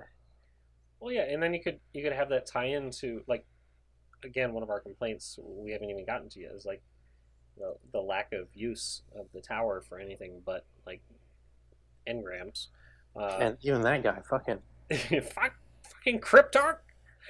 uh, yeah, so like you could have something like a weekly thing or whatever. Like they'd have to have a system again in place where the plans work well, but you could have a system in place where each week whoever has the best performance in the Crucible yeah, has gets rewarded as a massively social group, like a massively social group. What are these called in other MMOs, Mike? Like guilds or something? Uh, Guilds are usually when lots of people come together in a have a chat channel to themselves and a name. Not necessarily organized under an existing thing, but I guess that would work. Yeah, It's more like a faction, I think. yeah. Fact, yeah. So yeah, it's a faction still in Destiny, but I mean, it'd be cool. Like so, yeah. Every week, whoever's got the most or the best performance in, say, the Crucible or in a specific weekly fun playlist or something that this only applies to, and it's like a super competitive one or something. They get like a bonus each week that they can get in the tower, or they get, say, their look. It doesn't even have to be like a actual in-game reward. It could just be everything that's shared amongst the factions, like the tower or the Crucible, is just like plastered with future war cults or whatever for the entire next week. yeah. If they could, I really thought they would tie factions into multiplayer and into the game more. And basically, they're just vendors with their logo. With rep, you got to earn and grind. Yeah. I thought they would have explained that they existed. Like if you don't go looking for them, you don't find them or hear about them. So do you remember in Halo 2 when you went into clan matchmaking? Was it that you could go into matchmaking with you had to go in with a full group of people, right? There was like a limit, so you could go in. I think it was what were the sizes they had? It was like 4v4 and 8v8 most originally. Yeah. For the 8v8 stuff, I think you could have 7 people in your clan that you were matching with, and you could potentially be matched with people in a group of 8. Okay. Like there So was like a little bit of leeway just to make it not so ridiculous. Like everybody's schedules have to sync. yeah.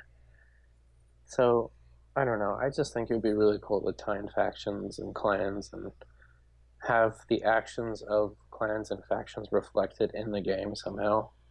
Because I would get really into that, like saying, like a group of my friends, we go online in a clan, we're doing really well, and our rep is going towards the faction we're with, and then we go to the tower, and like you said, there's future world cult stuff everywhere, and maybe we get some cool, as a group, we get some cool gear for that from them, and the dead orbit people are, kind of have to suck it up and try harder next time. Like that type of thing would be cool. I think. I don't know. That would be a lot of fun. Yeah, I mean, there's so many even little things that could be done to improve this game in certain Apparently, ways. those factions were a lot more fleshed out at some point. Right. Well, that's what I'm saying, because everyone, I bought 3 of those T-shirts. The Bungie was wearing them before we even knew anything about the game. Like they were hinting at all that stuff, and it just turns out to be, helmet vendors. I've gotten a lot of rep in other games, and none of that rep has been as dull as getting rep in Destiny. It's always tied to something, some kind of story, some kind of progression with characters. And in Destiny, it is a bar that you fill by doing terrible missions in various places. Exactly. Like you could put a thing out, like there's a loot drop on the line, and it carries legendaries and exotics, and so the faction and the clan that have the highest or the highest on the leaderboards get that at the end of the month or something, and they get all that cool gear, and everyone else misses out because they sucked. Like that, I would be so into that. Yeah. Well, while we're on the topic of gear and the Crucible, how about how ridiculous is the Crucible loot system? It's RNG. I don't have really it's just anything completely yet. RNG. Well, I mean, it ties into the loot system of the entire game, of course, but that's true. it's even more blatantly stupid in the Crucible, and like I guess kind of the inspiration for us to do this whole discussion was Mike was pointing out Angry Joe's rant about Destiny post release, and one of the things he brings up is like how to get exotics, right? Was go into the Crucible and be shit. Yep. And you're, at least in anecdotal terms, you are more likely to get exotics to drop. I don't know if we were talking maybe it's a way to compensate for like people who aren't doing as well. Here's a better weapon, maybe it'll help. But like it seems the way that's the way it is all the time in the Crucible. Like you never get anything good if you actually do well. And if you do get something good, it's like a mode of light. Like I've not gotten a single legendary or exotic to drop in Crucible ever. Or even energy. I think I got a legendary once, but it's so rare. Got anything but rares. Yeah, it's so rare for anything useful to ever drop in the Crucible. Like the way I see it, rares I don't feel like they should drop at all in the Crucible after you're level 20. Like just fucking forget it. Don't bother. Just have the RNG say either drop a legendary or an exotic or nothing, because at a certain point it's not helpful. Yeah. Need those materials for sharding them. Which leads us to another point. Level. Let's talk about the leveling system in this game. So, Mike, terrible. So, Mike, how about that game that came out prior to this game? What was it called? Lord of the Rings Online? Lord of the Rings Online had a system that worked pretty much exactly like Light, and everybody that played that game hated it. It's called Radiance, even. Radiance. Radiance! Exactly, Corbin. But it didn't work, and then everybody hated it, so they took it out. And then they said, well, we were wrong. They had like a whole apology and everything, right? Yeah. Like it was a big deal. because everybody was looking forward to that game. But yeah, so this comes back to something I think you were away at the time, but me and Colin were talking about how Bungie normally has this pattern of improving over time and getting better and learning from mistakes and building. What's the saying in science? You stand on the shoulders of giants.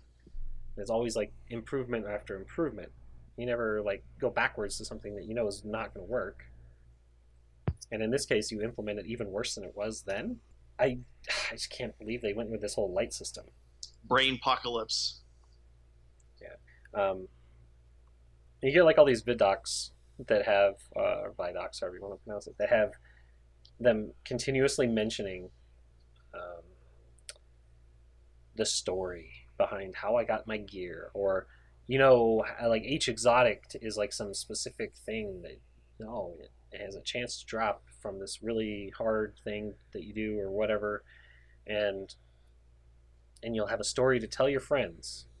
So Mike, you have a story, right? Tell us about how amazing this game is and what kind of stories it gives you and how social you're going to be about how you got this exotic. So I got the Titan helmet that looks amazing because it has a giant fucking crest on it. And you know how I got it?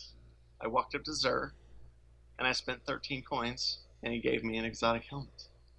It's fucking amazing. Oh my god, Mike. That sounds like a game I want to play right now. It's such an riveting story. I'm glad I could share it with you. It's like the whole loot system design, and then like not only that, there are a lot of cool looking rares and even uncommons, but you will never equip them because then the rest of the game sucks. You might look neat, but then the game sucks. You're not encouraged to actually customize. Like they hyped up the customization and the individual stories and experiences so much, and there's nothing. Why would you switch out your potentially terrible looking legendary at all? Because you've already invested so much in leveling it up. You've invested 12 hours of work just getting the materials to level it up a few times. Just today, we saw the picture of the guy who got the entire rare set or the epic set from hard mode, the hard mode raid. And when he put it all on, he's back down to level 26 because he has not leveled it up yet. So now he has to go and farm all the materials to level that up again so he can be back at level 30 and use that gear that he just got. Well, not only that, the higher rarity and level of your gear, the longer each little section takes to open up the upgrade option. Yep. So like I have the Thorn, which right now is kind of weak, especially in the Crucible. It's almost useless. And I've been trying to use it as much as I freaking can in the Vanguard, and I've only unlocked 2 upgrades. I won't even be able to need any materials other than Glimmer until like 6 more upgrades, at least. It's absurd. It's going to take like 40 hours of just using that weapon in single player, and I'm not going to do it. But I don't know. They keep hyping customization. Like you go from, again, Halo Reach. How much customization did that game have? And it was all cosmetic. Quite a lot. And then you go to this, and there's even fewer customization choices. And then there's even fewer from that because it all depends on, are you going to lose your level and your abilities and all this if you switch to this cooler looking shit? I get frustrated by some of the, like, purple turning into blue, and oh, we haven't even gotten there yet. Yeah, but I don't know. I don't know enough about MMOs and loot systems to like even care about that stuff in the first place. Well, so I've never even really gotten into any MMO before. But even like Borderlands, to me. like I never even cared about like what gear I was getting. I wasn't playing that game for like I just don't care about loot. So like it's sort of frustrating to get something like a blue engram and then it turns out to be green. Like yeah, but Like, I'm just a person that doesn't care about loot systems anyway. So, Well, if you bring up Borderlands, it's kind of a good but I counterexample. like, oh, yeah, even that, like, so I can't even comment on it because I'm not even familiar with loot systems. Like, I played Diablo 2 when it came out, and I haven't played a game like that since. Borderlands I played, but I never really paid attention to loot. So I have nothing to compare Destiny's loot system with. Yeah, so I mean, Borderlands 2, of course, is the later example, but even that's what 5 years old, Mike? Not 4, 5. I don't know. It's a few years old at this point, and even that, like, there's so much customization that you can do. Just you can unlock skins and heads and all kinds of zany stuff just to make yourself look funny and cool. It's like there's entire missions you can complete just so you can unlock heads. Mm-hmm. It doesn't So you're talking about more like the lack of customization. exactly like so you can use a lot of different things in Destiny, but there's no reason to once you get to the once you get past level 20. Okay, so yeah, You know what I actually, mean? yeah, okay. So it is a little bothersome to have the same pair of things coming up over and over again that all looks the same, even though they might have different, you know, this one's got a little more strength or whatever. Just like the lack, it seems like only the exotics are the ones that Are truly unique. truly unique, and I guess that's because they're exotic, so it's supposed to be that way. But I don't know. Everything just looks the same. Everyone looks the same. You're right. They always talk about creating your personal identity and walking into the town, and people come, you know, up to you and like checking you out and be like, "Oh, how do you get that? What is that?" Like that's never happened to me in the game. And I'm not saying like maybe they've got a ton of content.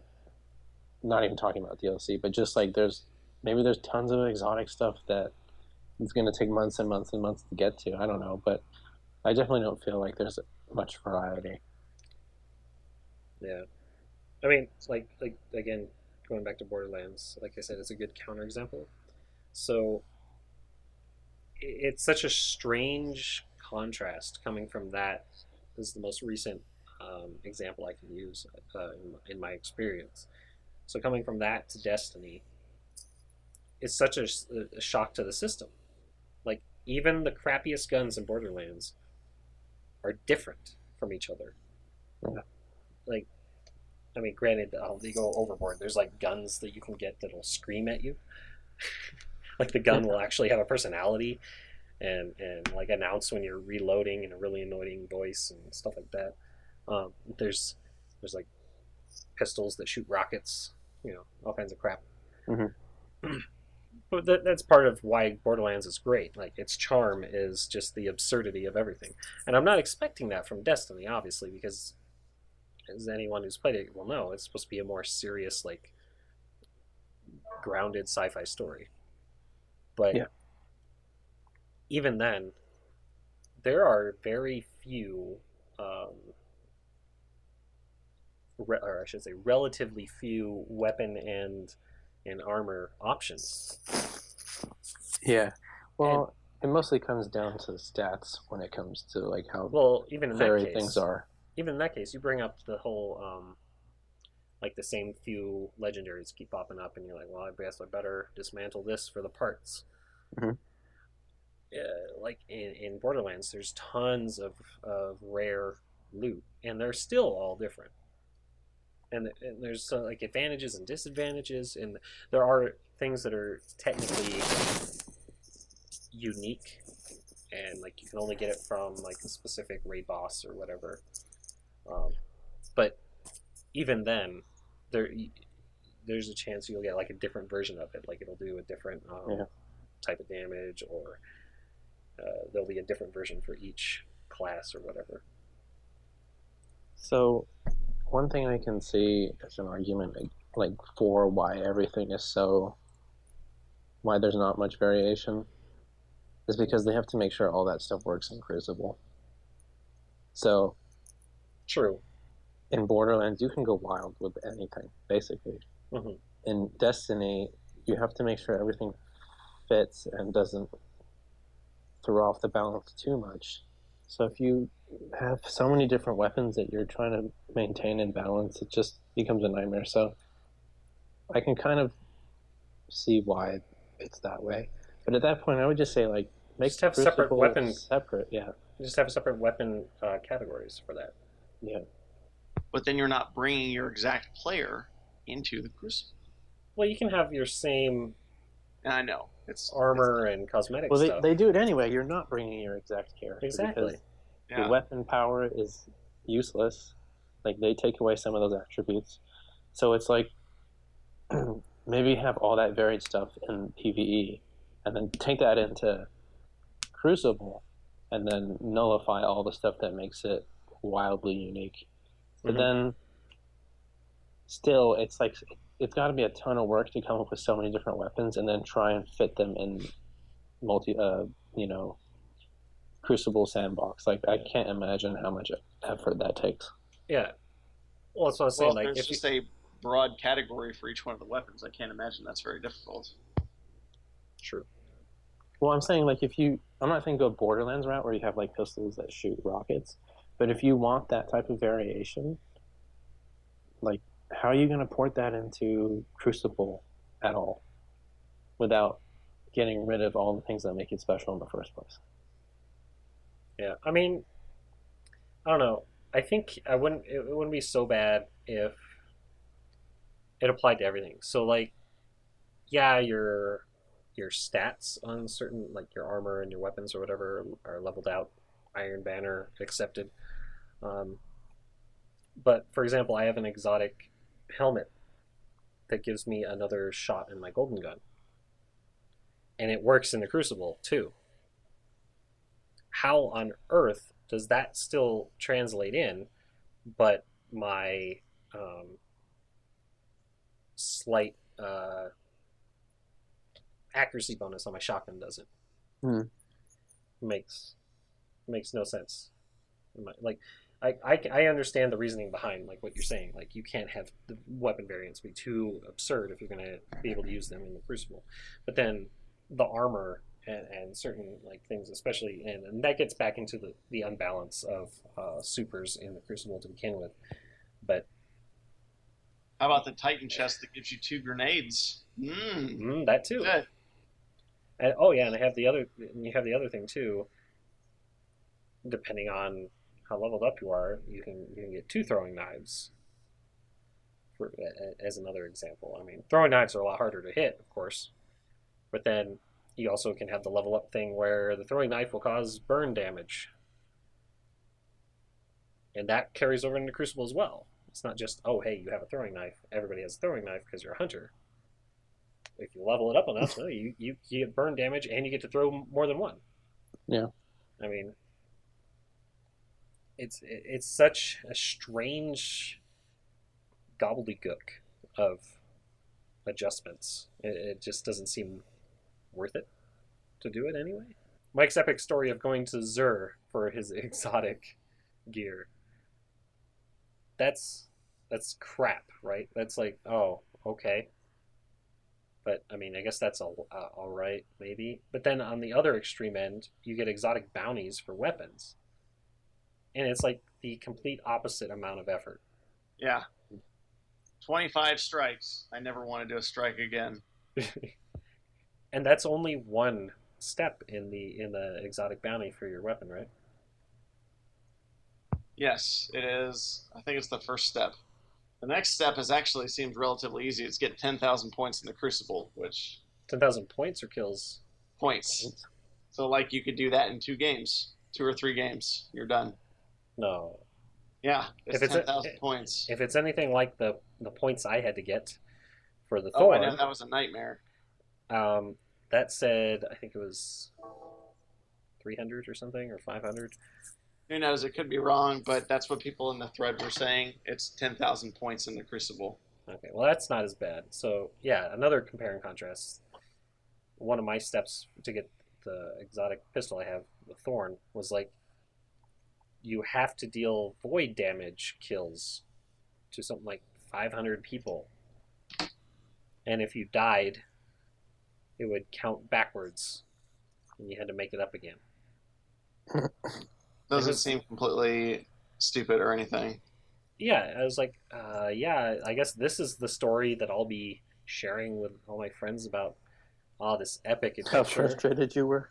Yeah, this epic adventure of getting my exotic weapon. And I can understand, yeah, these are supposed to be like the best or most unique weapons, so there's supposed to be some kind of effort involved, but when you can at the same time just get them in a drop in the crucible by playing like absolute garbage, I don't see the point.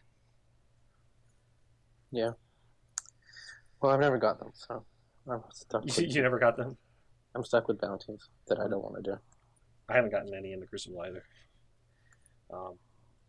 Yeah, so the loot system in general, how on earth did they mess it up this bad? This actually, I didn't mention it in the beginning, but this was one of my concerns in the alpha and the beta. It would drop engrams, and I'm like, what the shit is this? Why can't I just know what it is? Because Diablo. Mike just pops in, pops back out.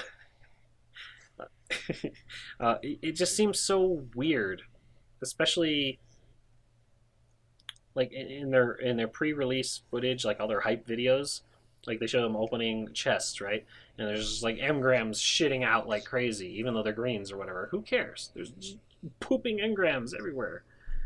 And they're like, oh, we got this great new loot system where, whatever you see is only visible to you. So, which sounds great. And then I'm assuming there's going to be some kind of trading available because, maybe I got something that this person wants and this person, and we can have a trade. Nope. No trades. Like, Trading would alleviate a lot of my problems. I guess a lot of the problems with loot, because I have a ton of hunter exotic stuff that I can give to you. I'm sure there's someone out there that has warlock stuff that they don't need.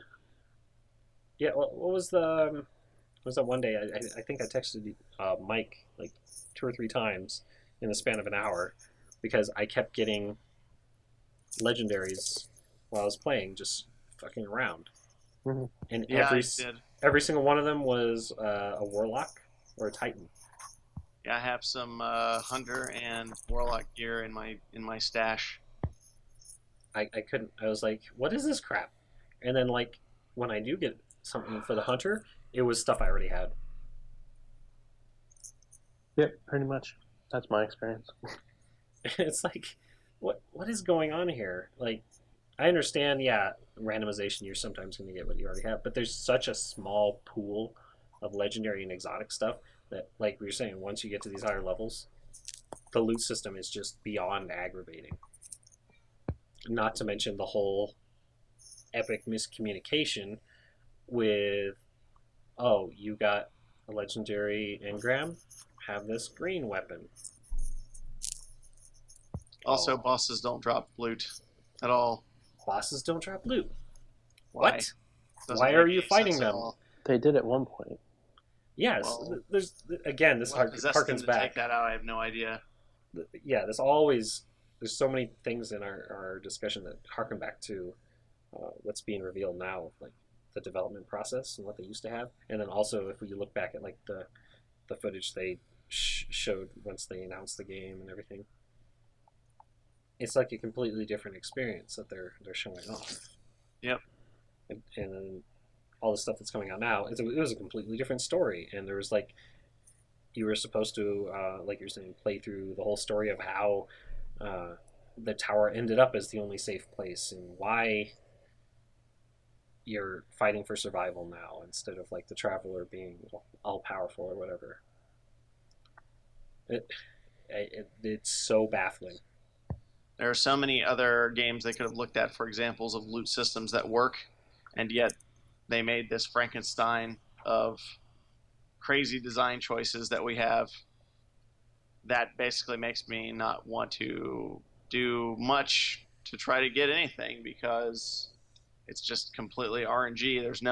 It does not reward your skill, or it is not based on the strength of your enemies. You just get shit for killing You can kill a level. I was out patrolling the Cosmodrome, and I killed a level 6. I got a legendary, because why not? I indulged in some of the cave loot thing, and that's probably the best loot I've gotten was by playing the game, not how you're supposed to play it. Oh yeah, if you watch like some people like their streams of them just farming, they find these little places where you can just exploit the randomness system. It's just like loot popping out of everywhere. It was actually on Old Russia. The first time you encounter the hive, I think, maybe? No, not the first time. But anyway, there's this spot where the hive spawn in this cave over You're and talking over you're talking again. the And loot if you cave. stand far Yeah, enough, they fixed that. yeah. So I did that quite a bit. But there's also a public event right there. Hmm. So it was like the best place to be because I got like tons of purple from that loot cave and blue. And you'd spend 20 minutes farming, and then a public event would happen, and then you get your stuff for public event, and then you go back to farming, and then you get another public event 20 minutes later, and then you go back to the tower and you just go to town with all that stuff. Yeah. And that's a bullshit way to play that game, and it was the best way to get the stuff you needed I mean, that's pretty much that's the feedback to loop get the in gear Diablo for Diablo Yeah. 3. Like, you go down and you kill tons of stuff, you get a ton of loot, and then you go back to town and you identify. Yeah, but I assume you're not playing Diablo. You're playing Diablo how it's supposed to be played. Like you're fighting enemies, you're dungeon crawling. Where in Destiny, you're standing in a spot, waiting for enemies to respawn over and over again. Right. Like even they said, don't play the game like that. Well, Fix your shit. yeah, make it so I don't have to play the game like this. What- Don't. What baffles me, okay, like I don't mind loot games. That's one of the, like I said, when we were discussing the menus, I'm kind of OCD with certain stuff. Like, so when I'm playing an adventure game, I'll try and explore every little nook and cranny on the map. Like Assassin's Creed games kill me because I just have to look at everything. Um, uh, so when I was playing through the Destiny Alpha and the beta, I was like, oh man, I gotta go explore and everything. And I thought it was cool. Oh, hey, like I think who was it? I was playing with Kame, or as he's known on the forums, Orichanagis. Okay, and we were just exploring. We found like all the gold chests and stuff in beta. Yeah, it was cool. It's like, oh, hey, there's actually a reason to look around. And then the game comes out, and you're like, oh, those are one-time only things. Mm. And there's only like 5 per planet or whatever. And it was just like, what? Are you telling me we had essentially like 25% of the game in the beta? There's a big thing about that too. Like it's mind-boggling when you think about they it. Like, that's, they commented on it. They're like, no, there's a ton of stuff. yeah, but man, it was just so ridiculous. But yeah. So like getting back to the OCD thing, like I'll go and I'll check every chest when we're playing Borderlands. I know it only potentially has ammo or cash. I don't care. I'm going to open it. Right? And then we get to the big chest. And I'm like, oh, I got to open it because, then that goes towards one of your badass challenges. And Destiny, I don't have that same feeling at all. I don't care. I could give a crap. So, for the small amount of time I spent with Borderlands 2, one thing the tower needs the slot machine. The slot machine's great. Because the best part I is when spent you a lot lose. of time with that slot machine. The I best learned is a when few you things lose. about myself and my addictive personality. Yeah. It's kind of like a mixed bag. Like, you basically never get any good loot there, with a few exceptions. Yeah. But you do get, like, the harder to earn currency. Well, at least it's harder to earn in the beginning of the game with the iridium. Like, at this point, I think both Mike and I are just maxed out on iridium. But yeah, the slot machines, like, it's fun, especially for lower level players. It's a good way to have a different method of doing it. And of course, Borderlands is crazy, so when you lose, they throw a grenade at you and you might die. But I mean, yeah, Yeah, it's a great thing. Like the tower needs something. The tower needs more social stuff. There's nothing social to do in the The tower except for walk around and the dance. greatest thing about the tower is all the balls you can play with. Yeah. Yeah.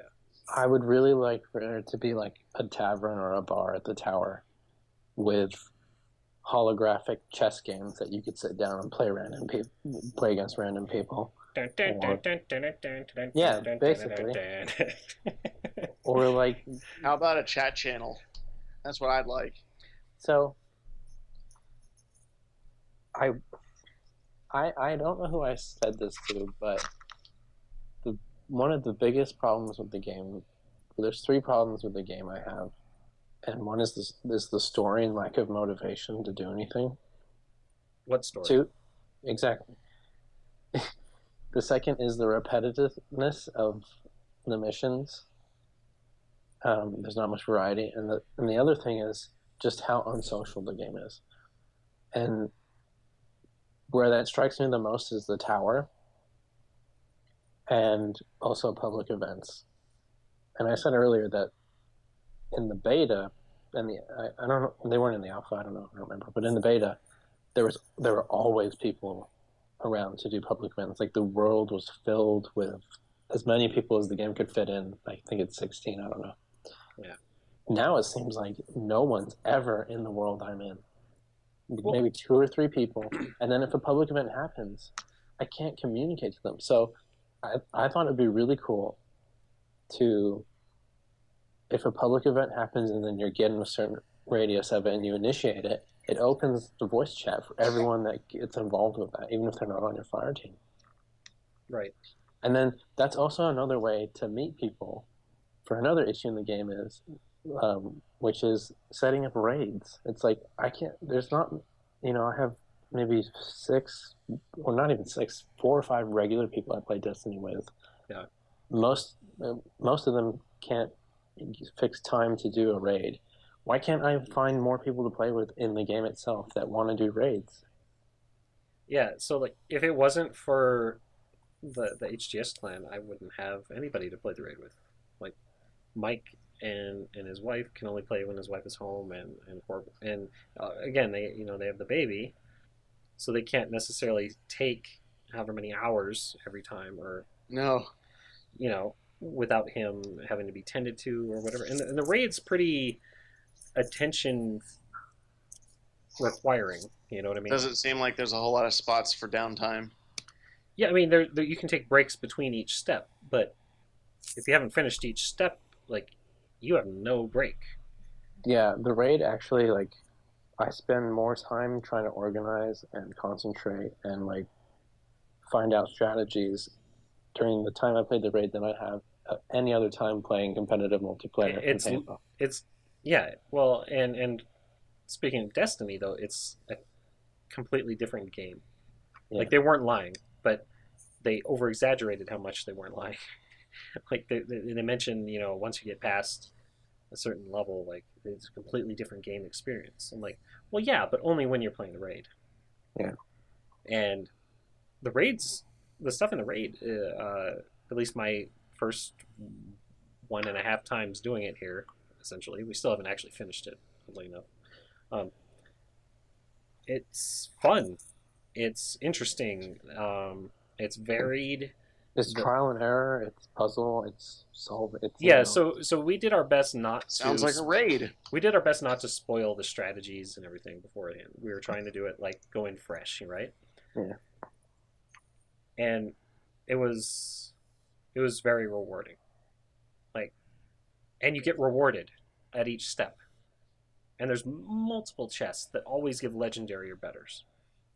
At the very least, you're going to get like ascendant shards and energy, which after a certain point in the game, you're like, yeah, whoop-de-doo. But like, even then, you're like, man, I still need a shitload of these to even do the smallest upgrades. Yeah. And it's so hard to get those in any other way in the game.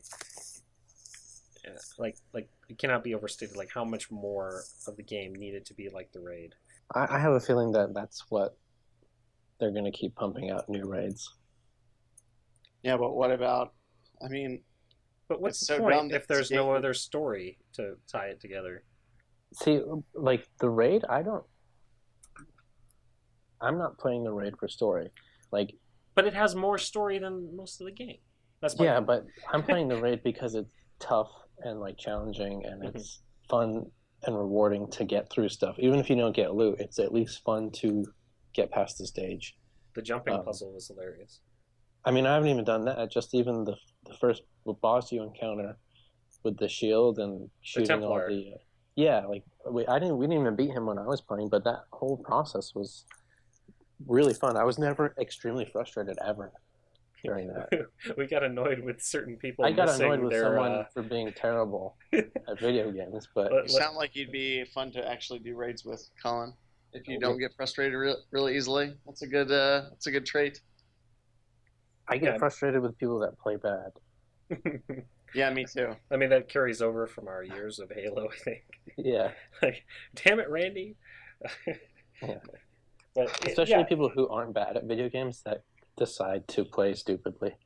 yeah. I mean that happened to me too. I kind of lashed out verbally at some people last time you weren't there, but like, this should be pretty obvious shit. Like, there's cause and effect things that people. I don't know if it's just I'm so much more used to multitasking my ass off Yeah. all the time, even in like my daily life. Um, but yeah, it was just like that's the only thing that kind of irks you. But in the rest, like every little small step of progression you make during the raid, you're like, yeah, all right, now we're on to the next part. We're that much closer. I Yeah. would love to do the raid. I just don't know when I have. I mean, unless they put in matchmaking for it, I don't know when I will be able to do it at all. Yeah, and your hours are all wonky too. So, I mean, it's so disappointing. There's like we were talking with the in the very beginning when we were listening the pluses. I mentioned like the story's potential. I thought was great, and it's almost entirely other than some of the gunplay and the art and music that sold me on actually getting the game in the end. Like this could be a really good story, and then it was just nothing there. And Yeah. then and I'm like, well, maybe the gunplay and stuff, and it's like there's nothing there. And then the raid is like a totally different experience. So back before they even showed anything of Destiny, Joe Staten kept talking. Actually, a few people, but him specifically, and another guy I can't remember his name, talked about how the world takes a life of its own and how dynamic it is, Right. and how Joe was like, "I'm not interested in making people cry. There are so many other things that games can do well."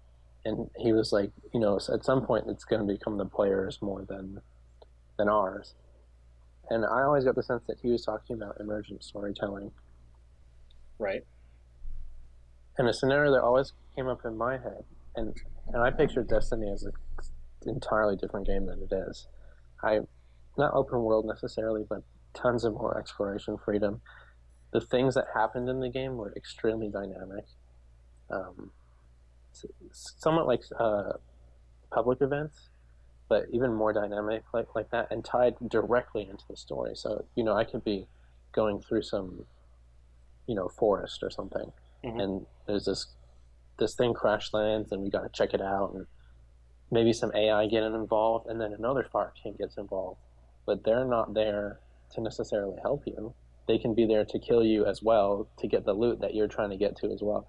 I just thought like there's really cool emergent story things that could happen. Like that's something I would talk about after. And just there's like none of that in Destiny. There's Yeah. if there's no story, there's got to be an emergent story, and there's neither. I remember I remember the video you're referring to, Yeah, um, with that specific quote, like saying like it's a living, breathing world, and eventually, it's going to be shaped by like the players and their interactions. yeah. It's And there's not. like none of that. It's a shell, and we live on the edge of that shell on the inside, and that's all you get. And nothing actually changes. So I made the suggestion before, like when we were talking about the Crucible. Why can't we have the different factions and then like whoever wins each week, like their shit gets plastered everywhere? That would be an example of exactly what you're saying, but in in the sense of the Crucible, not the story. And it's like you can have similar things in the story. So you like a lot of MMOs, they're like infamous for having massive guilds and or what's the one where they had like the huge epic Starfleet battle? Eve. Eve, right? Eve Online.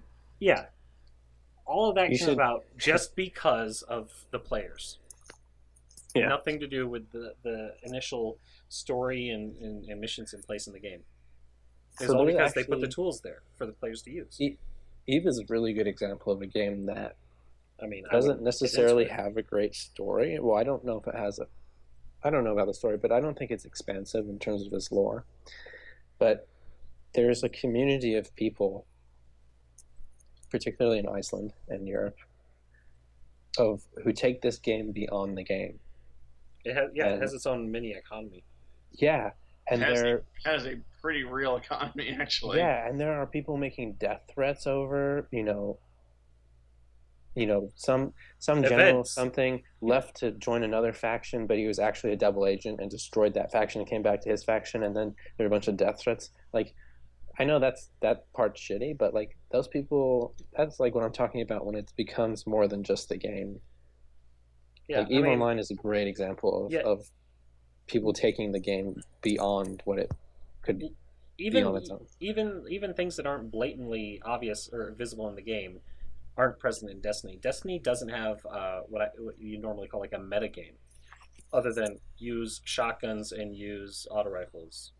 That's the extent of Destiny's meta game or meta community. You know what I mean? Like there is no, like you're talking emergent story, but there's also no emergent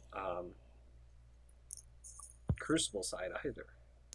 It is so strange. Like it sounds like they were hyping up and advertising a completely different game than they delivered. Yep. Which we talked about, like lack of public events compared to or lack of interest and involvement in public events and variety of those. There's lack of variety of strikes absurdly, which Mike can attest to.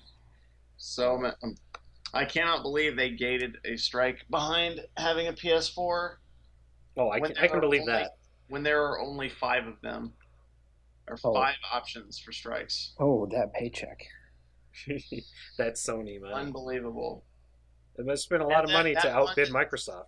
Supposedly that one that they put on PS4, the Dust Palace, it's like actually has some unique attributes that aren't present in any of the other strikes. Like there are mini bosses like the lieutenants we fight in the other Mars mission.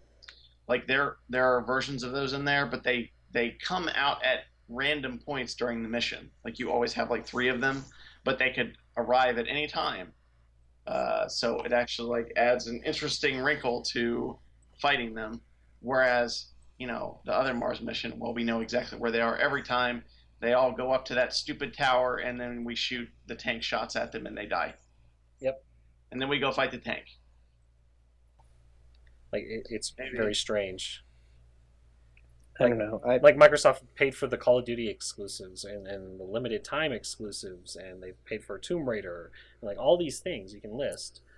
But Destiny of all games, I doubt that their relationship with Bungie was that terrible after the split. They gated that strike. They gated a multiplayer map, which, there actually seems like there's enough of those. There's not nearly enough strikes. Yeah, there's like a dozen or less. Then they gated 10. Like exotic weapons, which there are also not enough of those. Yeah, there's a lot of content drought in every direction. It is a content drought of the highest degree, I think. I know about droughts. You don't know shit about droughts, California. I think I posted that their first expansion pack sounds more like a patch 1.1 for almost every other MMO I've played than an expansion pack. Yeah, because there's going to be a couple story missions, a strike, a raid. There's story missions? Yeah, story missions. Yeah. So go deploy Dinklebot and then defend them, even though you don't actually have to defend him, but just kill waves of enemies. while he spouts some sort of weird exposition at you. He doesn't even shout. What are you talking about? Okay, he calmly recites,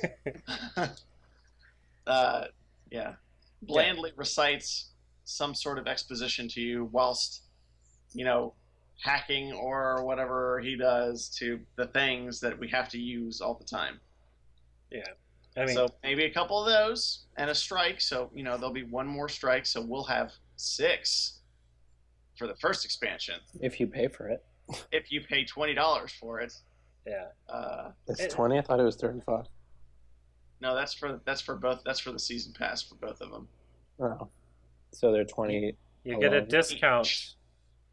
Oh, geez. $20 each for what amounts to a patch in another MMO or just about any other game.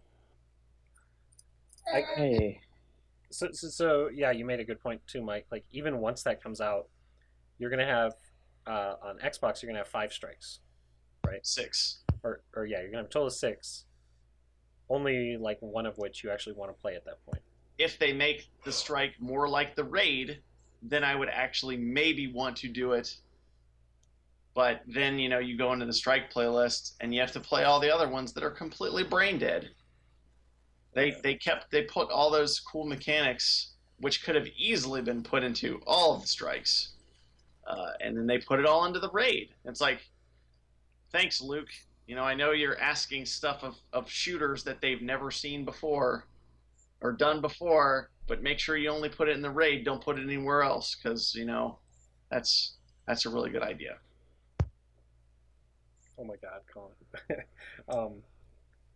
So, I mean, this kind of leads into our last point, which we've kind of not discussed because these other issues are so much bigger.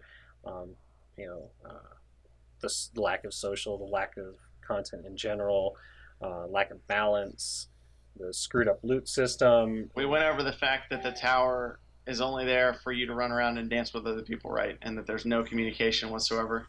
Yeah, and like most every position in the tower has no real purpose.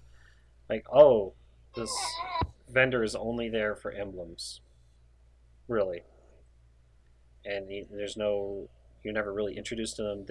They're there, and you can go see them or not. Who cares? And like the poor gunsmith, unless you're buying ammo, you literally never go to him unless you have an exotic bounty.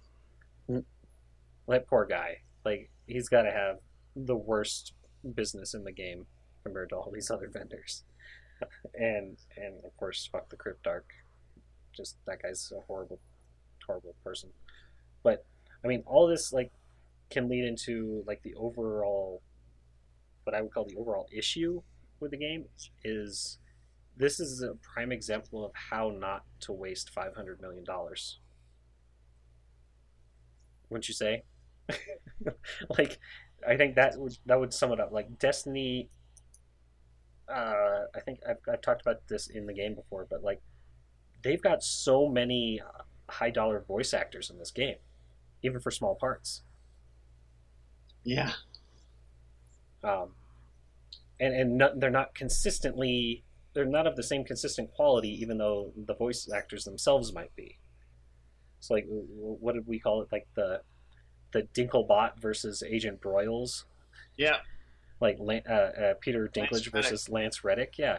Yeah. Lance Reddick, amazing actual actor on The Wire and Fringe or whatever, and apparently amazing voice actor. What do you know? Like, all his lines are great. Some of the best lines in the game. Even his most boring lines, he just sounds like the guy that should be reading this. And he's like, whether we like it or not, we're in a war with these motherfuckers. We better kill them. And you're like, yeah, Lance Reddick. Yeah. And then Peter Dinklage, which everybody loves except for this game. What the hell? Such direction. Or like, something, I don't know. Like, no spoilers, but there's an episode of season 4 of Game of Thrones where he makes this amazing speech, and I think he was nominated for an Emmy for that episode, and it's just like, yes, this guy's great. He could voice act the shit out of anything, and they give him like the most boring stuff ever.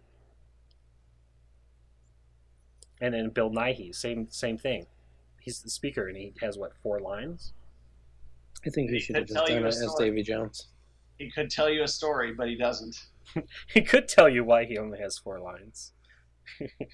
uh, and then they have like what, half the He doesn't cast even have of time to Firefly. explain why he doesn't have time to tell you why. Oh my god, I couldn't believe that either. Isn't she like an actual voice actress too? She is I'm the on Grisling IMDb. Falls on Walking Dead. Hold on. Yeah, that's right. So yeah, it's Lauren Cohen. Cohan. She plays Maggie Green on Walking Dead. Yeah. But yeah, she gets a couple lines, and you see her like once or twice in the whole story, and then that's it. So they have half the cast of Walking Dead voice acting on here. They have half the cast of Firefly. Like they got Peter Dinklage, they got Bill Nighy, they got Lance Reddick. Just so many. Fillion. Yeah, they have Nathan Fillion and Gina Torres. Mm-hmm. Yeah, and Gina Torres, she's just a minor part, and so is Nathan Fillion. Like, what? Yeah, the Warlock and the Hunter trainers. And then they have what was her name? Shorey Aghdashloo, the future war the best cult voice in the world. She is the greatest voice. Make her the speaker, right? Yeah. She is such a cool voice, and they don't use it. They put her in the future war cult, so you basically never hear her unless you're on a patrol. Like, are you kidding?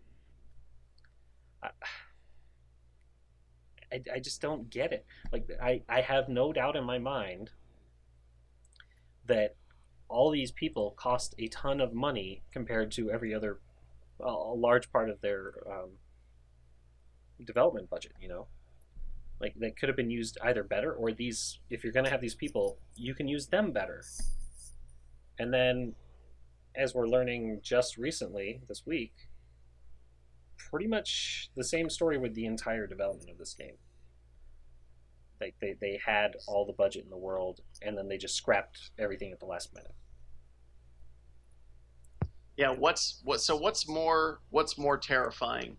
That they're incompetent enough to put this out and say that it has an excellent story, but I mean, obviously we know different, or that they sliced it apart so they could sell it to us later as DLC. I don't know. I don't know which I hate worse. They another voice actor, James Remar, is in there too. Sorry, to development for Destiny. Sorry, say again. I'm saying that's like also the advertising budget too, which they went pretty fucking over the top for. Yeah, I'd say that the amount of money Activision spent on the game is pretty typical for a big title. But I mean, the actual amount of content given though is so. Oh no! Nothing. I mean, I'm just saying like I don't think 500 million of it went to it entirely to development, or even entirely to Destiny the game. Yeah, of course, none of us are actually in Bungie, and we don't know. It's just it still boggles me every time I get on the game. I don't get it. I just don't get it.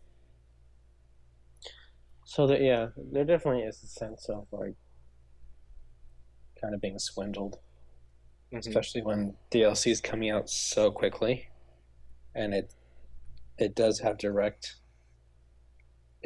It kind of is a necessity to carry on the game. It's not like side content or something. Like it actually affects the main game in terms of story. Pack. Well, okay, so it's an expansion pack. It's not a downloadable. Like BioShock has like downloadable side stories that aren't. You're not missing the main game if you're not buying them, but for this you are. So I do definitely feel a sense of like, where did my money go? Shafted. Yeah, and who was it? Was it Angry Joe? He made the point that it basically seems like they were writing. They were assuming they could pull this off just based on Bungie's legacy and name, and they got so much good faith because of that. Mm-hmm. That they made up their entire budget in the first week. And now they're like, whatever we make from now is just great. It's just icing on the cake. And that's kind of like Activision's MO with almost everything that they publish, it seems. But it it is very strange, and I don't like the way it makes me feel having purchased it. Yeah, I was really hesitant to go into like ever feeling like there was some weird stuff going on behind the scenes and weird deals. Of But course, then we can't comment on that. no, I know, but as soon as something like buy Call of Duty and get this shader, then I start to say like, well, Why don't I get it anyway? and even like, why is the story in the expansion packs? Mm-hmm. Like you just start to feel like, oh, God, Was this am I the being plan sucked? from the Am I being beginning? nickel and dimed right now? Yeah, right. You are. It wouldn't be so bad if it was a free to play though. Like that's how they're designed, and everybody knows it, and that's what you expect. But like you're paying $60 straight up, and then being expected to do all this grinding and everything to even get to the good stuff, and then pay for any real content. Like I Some said more. before, It's like free to play, but without the free part. the expansion seems more like a 1.1 patch for just about any other game I've played, rather than a paid piece of new content. Yeah, I mean, it's such a weird situation. I don't think I've actually ever been in this situation as bad. Um, Mike, I know, um, listened to me complain a lot when Titanfall first came out. That game, I actually really enjoy the multiplayer, right? But the lack of content really pissed me off because I paid $60 for Titanfall. Mm-hmm. And we played on PC, which had its own extra slew of issues because of Origin, which fucking amazing Origin. Um, oh, did you want to invite your friends? Sorry, you can't, even though you can, because it says they're offline, even though you're talking to them in the game. But like that kind of annoyed me, and but it wasn't so bad that it just irked the shit out of me. It was just like, okay, well, I guess I'm not going to play this game, and I've learned my lesson. I'm not going to do it again from So one thing Respawn. about the Titanfall situation that I hope Bungie emulates is that there was a lack of content and they acknowledged it. And yes, Don't count on it. no, but yes, there's paid DLC for maps, but they've actually been pretty good about keeping the game updated, adding new features and stuff like that. Like I know it's not like you're not getting a single player level or you're not getting like tons of new content, but they're putting new game modes in. They're adding burn cards to Titans and new stuff like that. So like they're trying to add stuff to the game without making people pay for extra content that you would expect to be there in the first place. Yeah. I hope Bungie in some sense does that, pushes out stuff that it would be a good gesture. Kind of like a good faith initiative. Well, what we've seen so far leaves a lot to be desired, since the Queen's Wrath event Was nothing. was new dailies. Well, and then even the best part of that too was like you get the death orders, the kill orders, and you finish them. Well, yeah, you finish them. It's the same missions over and over again, like every other part of the game. But then you get like a legendary item, and then you can at the very least you could dismantle those for the materials that were so annoying to get otherwise. And then they even took that out. Like Bungie does not get it, is what I'm seeing. Why give out legendaries? You knew that's what they would do. Like I don't like they didn't think any of this through, and then they only punish the player for figuring out how to use it correctly. But I mean, Destiny, it's almost worse because I actually had such high hopes, and like, oh, it is. and it's I had a group of people that I really wanted to play this with, and like have a a regular thing that we were going to do, and this is expected to be a big part of my gaming social circle, you know, and it's just it's not there. Yeah. I know Mike's probably more versed in the upcoming patch notes and whatnot, but this is what my notepad says, things that they say they're going to fix or make better, LOL. Well, I mean, there's going to be more raids and more strikes, but that's all predicated on the DLC coming out and people buying it. And I'm going to have a hard time telling you guys to buy it. So what if we get, I mean, maybe they're going to really impress everybody with their new story missions. I suppose it's possible. We're going to get a new strike for both of the DLCs. Supposedly a new raid in both of the DLCs, although that doesn't do much for me if I still can't even do them because they still haven't implemented matchmaking for them.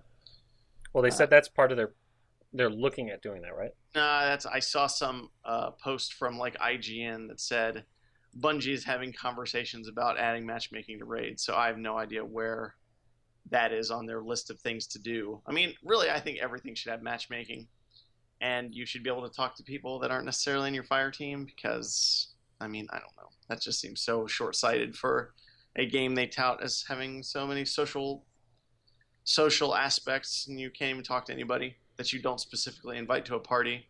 This is the same company that exactly 10 years ago was touting how amazing proximity voice was, right? Yeah. What? Ooh. What's that? It's so weird playing Reach, and that was a thing. Oh yeah, it is still in Reach, isn't it? That's pretty great. But man, I don't know if they're $20 a piece and they don't really fucking wow me. I don't know if I'm going to buy them for Dace, and I certainly can't have much to stand on to tell you guys to buy them because that's a lot of money for what might boil down to not really very much content at all. I mean, oh boy, we'll have some more missions, but are they going to be any good? We're going to have a new strike. Is it going to be any good? I'm sure the raid will be good, you know, because they kept all the good stuff for only the raids. So that'll be a challenging thing that other people can enjoy besides myself. Knowing how the rest of this game turned out, like the raid that's in the game is really fun, and then the one in the DLC is just going to be crap. Oh, God, that'd be terrible. So yeah, I mean, we got two. I don't know. Their content rollout seems flawed. Like there's not enough content really in the game right now that really makes me want to keep playing once some of the new games hit this holiday. I mean, I'll probably still play it some because I'm dumb. But I don't know. I did just get a World of Warcraft time card, so we'll see. That expansion drops in November, and that's going to have about 100 times more content than Destiny has, like on its own. You have some serious problems that you need to get worked on, Mike. And we have the new Borderlands is coming out, which I'll bet is probably going to have a lot of fun in it, and probably raids that are good as well that scale to the number of people that you have in your party. All right. Future plans for Destiny, Colin? Anything beyond maybe finishing the raid? I'll play until November 11th. What happens on November 11th? Some old games get released again. And they're all better than Destiny. They're all more interesting than any other game being released. They all have like 10 times as much content as Destiny. So much content. By themselves, they have that much more. And we're getting 4 of them. You know, but don't worry, Destiny is bigger than Reach could be, or something. This is bigger than anything we've ever attempted before at Bungie. That's what they said about Boneyard. This is the biggest bone we've ever had for a map. Jesus. Just do Corbin making noises as the outro. Yep. So I guess that literally covers everything there is about Destiny, and we've actually talked for longer than the game has actual content. Oh, Right. So I don't know what that says about us or the game, but is Corbin available, Mike? He is. I can bring him in here if you like. Mike actually has with him the lead concept story concept designer for Destiny. If you bring him forward and he could say a few words. What was that? You had a story and they took it all away, Corbin? They did. But until It next. wants to make noises. Oh my god, this is already a better story than Destiny.